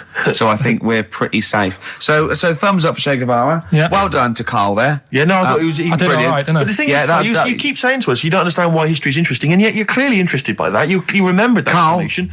I've got another. Yeah. I've got a few in the series. Can I give you your next week's homework? Go on. There you go. Oh. Read it out. Hitler, The Life and Times of Hitler. 1889 to 1945. Yeah. Do you know much about him? What was the significance of that last date? Why did he? What was that last date, Karl? Why do you think he died in 1945? End of the war. Yeah. Which I'm interested in. So this will have stuff about Anderson shelters and that. It might not be covered in the Hitler biography, the Anderson shelter, but check if there's a special Anderson chapter, Anderson shelter chapter. No, I'll look forward to this. Yeah, Be interesting. Powdered egg is page 4. Yeah. Excellent. Well, we're going to play a hip hop. Yeah, it's time for a hip hop hooray. People are absolutely in love with this feature, Rick, as you well know, and I know you're somewhat jealous of it. Yeah. This week, I know that Outkast are currently on the playlist, aren't they, with their new single "Whole of the World"? Is that what, the whole world? Anyway, this is a track from the big compilation Outkast. It's just a sort of compilation of all their greatest hits, and this is a good one. It's called Rosa Parks. Play it, Carl. From their greatest hits album, that's Outkast, and a track called Rosa Parks. Like it. Yeah, enjoy it. Now, we just had a call from someone impressed by Karl, and Karl's very pleased because this guy has actually done a PhD on Che Guevara. So in theory, whatever subject he chose, in theory, he's probably one of the experts in the world on this particular field. Now, hello, are you there? Yeah, I'm here. Hello, what's your name? My name's David. David, now where did you do your PhD? Did it at UCL. Did it at UCL, mild college. And what was the actual title of the PhD? It was Che Guevara's influence on class struggle in Europe in the 60s. And what did you think of Karl's performance? I thought he did really, really well. The only thing, I'd never heard those last words before. So Karl actually knows something you don't know. Yeah, possibly. Although you presumably not take that as verified information. You probably wouldn't take everything Karl said as gospel. You'd probably look it up yourself, would you? I probably would have a look, yeah. Did you know about babies' eyes? Sorry? Did you know that babies' eyes don't grow? I didn't know that. You see, that's why you shouldn't take things Karl says as gospel. Because it come up with something, vaguely intelligent, and then say, "Did you know about babies' eyes don't grow?" Any questions that you'd want to test Karl on? Any thoughts? Any things he missed there on the history of Che Guevara? I think he did really well, and I think he should be congratulated. Because Karl has problems with understanding why people are interested in history, and even though he's been reading these books, he keeps saying, "Why does anyone care about history? Why is it important?" What would you say to Karl? I think he should maybe then look at who Che Guevara did influence and why he still influences people today. Yeah. Well, he knows that he influenced Citizen Smith, and he knows that if McDonald's ever wanted to swap Ronald McDonald for Che Guevara, it would cost him an awful lot of money. So he is trying to apply it to the modern world. He is having a go. Well, maybe you should think like why Rage Against the Machine have him on their T-shirts. Good point, Karl. Why do you think of that? Why do you think they have him on the T-shirts, Karl? I don't know. Maybe that was a design of the T-shirt. Maybe they wanted another T-shirt. Maybe they wanted Ronald McDonald, but didn't have any in. Sure. And they said, "Oh, we'll have that one there then." Well, thanks very much. Just before you go, do you think Karl would be an interesting subject for a PhD? Yeah, very much so. Yeah. Okay. Well, if you're not, well, hopefully one day you'll become a professor and you can maybe set that as some coursework. I could do, yeah. Karl Pilkington. Imagine that. Cheers, Dave. Having an MA in Karl Pilkington. Thanks very much, Dave. Okay, bye. Cheers, bye. That's good. My teachers never did that. What, encouraged you in that way? Never said well done. So, really? Yeah. But you never showed up. Yeah, you had to be in the same room, They were too really. busy saying, "Who are you?" yeah. No, but Mrs. Matthews, me head teacher. Oh, let's not lay into Matthews again. Oh, not Matty Matthews. Not Grimble Matty Matthews. I'd never be a high flyer. If she could see you now. What did she say? You'll never be a high flyer? She said that to me, mum and dad. Really? On a parents' evening. And that was after I'd played the drums in Little Donkey. She clearly didn't know what she was talking about. Table 60. Lisa Tarbuck. That's Corner Shop. Lessons learned from Rocky 1 to Rocky. I love that guitar. That's great. It's real glam rock. That's T-Rex and Bowie. I was going to play some from Ziggy Stardust today, but instead I brought in a different album. I want to play a bit of Bowie. Is that all right? Oh, of course, yeah, always. Yeah, bit of Beatles. Still to come up, by the way. With the education of Karl, last week he did Che Guevara. He did very well. Yeah. Before that, the week before that, he learned all about Rasputin, didn't you? And this week you've been studying Hitler, haven't you? How does that go? How do you reckon that? It's a bit tough. Okay. I mean, I'll give you the full story later, Steve. Do you know much about him? No. It's, they're all linked. All these stories I've been reading, they've all got a similar sort of thing going through them. They're born, they have a bit of a tough upbringing. Things aren't going well, and they seem to take it out on other people. Okay. Well, I'll tell you more later. Okay. Yeah, I don't think you can... I mean, I don't think Hitler and Che Guevara... It's the same thing. Che Guevara, when he was a kid, had like asthma. Right? He wasn't an happy kid. Hitler, he only had one ball. Well, I was trying to find about that. Yeah, seriously, he phoned me up in the week. I said, "How's it going?" He went, "I've skimmed it. I've just skimmed it. I was looking for the testicle thing. Now I don't know if they left that out or it's not true." Right. So he was trying to look up that Hitler has only got one ball. I think they only did it to wind him up. Because it's like, you might be taking over the world, but we're all saying you've only got one testicle. Sure. And it's so did you look in the index and it's sort of Hitler, Adolf, family life, early childhood, testicles absence of? Sort of skimmed through because one of mother brackets other. yeah. Albert Hall. Yeah. The only thing I could find was at one point in like when he was trying to run the place, there was a meeting going on. And somebody had put a bag in the meeting room and it blew up. Yeah, and I'm wondering whether it was under the table. Yeah, but... What, you're wondering if it blew a testicle? It was the testicle was under the table. No, the bag blew off the ball. No, the ball sack was probably hanging below the protective top, and so that's where he could have lost. But why would he have only just lost the one? Because the way he was sitting. Cross-legged or something. Sure. Okay. Well, I mean, again. Last week we had a Che Guevara expert phoned up. Maybe they could. Maybe there's a Hitler expert this time who could maybe phone up and confirm the testicle theory. XFM 104.9. Sorry, I was going to back announce that track and just mention it was Elliott Smith and the track "Son of Sam." Well, I think I'd just better ask Karl a couple of quick questions about Hitler. Then we can get on with our lives. Okay, we can tick that particular box. Yeah, that. Okay, Karl. Put that particular dictator to bed. It's week 3 of his education. You've nailed Rasputin and Che Guevara. I don't want to lose complete sight of those. I'll maybe ask you a couple of those in the week just to so you keep your mind on it. But Hitler, tell us the story. What have you learned? Do you want to ask some questions? No, not really. Just sum it up in a minute. What do you think? Can't do it in a minute. Well, can I ask some questions then? Where was he born? Austria. Tell us about his early life. Right, he was a young lad. Brilliant. What in his early life? Okay. Yeah. What's the name? His mum was his dad's second cousin, which is a bit weird. Yeah, that is weird. They had 5 kids. He's going, it's usually first cousin where I come from. Oh, that's unfair, isn't it? Jeez. There's no need for that. There was 5 kids, but only 2 of them, including Hitler, including him and his sister survived. The others died at an early age. Okay. Right. Anyway, so they grew up, and the mum died and the dad died and that. And he thought, what am I going to do? Because he didn't do well at school, didn't have many qualifications. No. Liked art. Did he have a GCSE in history? Liked art, right. And then, so he said, right, I'm going to go to Munich. I missed a bit out, actually. Jewish people were in Austria. He didn't really like them. Okay. He thought they got, special treatments and stuff and just didn't like them. So he went to Munich and he joined the army. Right. Yeah? Yeah.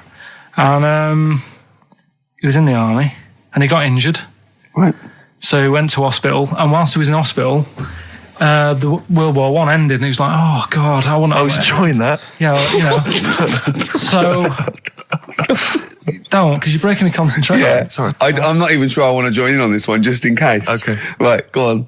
Right, so he was in hospital. He's in hospital. It gets a bit better. He's never that fit, though. He's one of these blokes who was always ill. That was on something like 30 tablets a day or something. Comes out of there, joins some other army. Right. God, I knew it all this morning.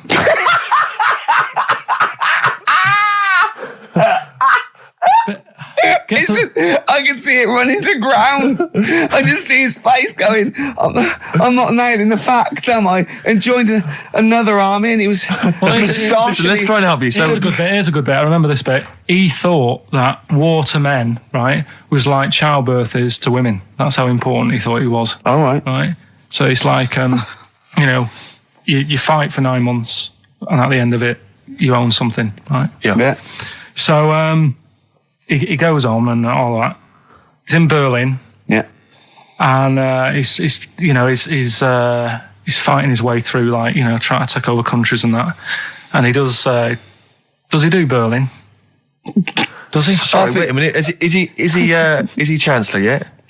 What year is it? 35. So let's skip the kind of climb to power. Then he's now the dictator of Germany. Right, he's in charge. Yeah. And this is when he gets his own back on the Jewish people and that, and he's got his own little armies, and he's setting fire to Jewish businesses and all this. And Anyway, cut a long story short, he please do. He when he came to like fighting Britain, came a bit sort of unstuck. Yeah, right. Started fighting. Not so easy, is it? This world domination, Adolf. Britain was there. France was helping out. Yeah. Americans were helping out. Yeah. So oh god. So a bit late, but yeah. He goes into a bunker in Berlin. Yeah. And it's all kicking off. Yeah. And apparently, like Germany sort of surrenders. Yeah. Says it's all over. Forget it.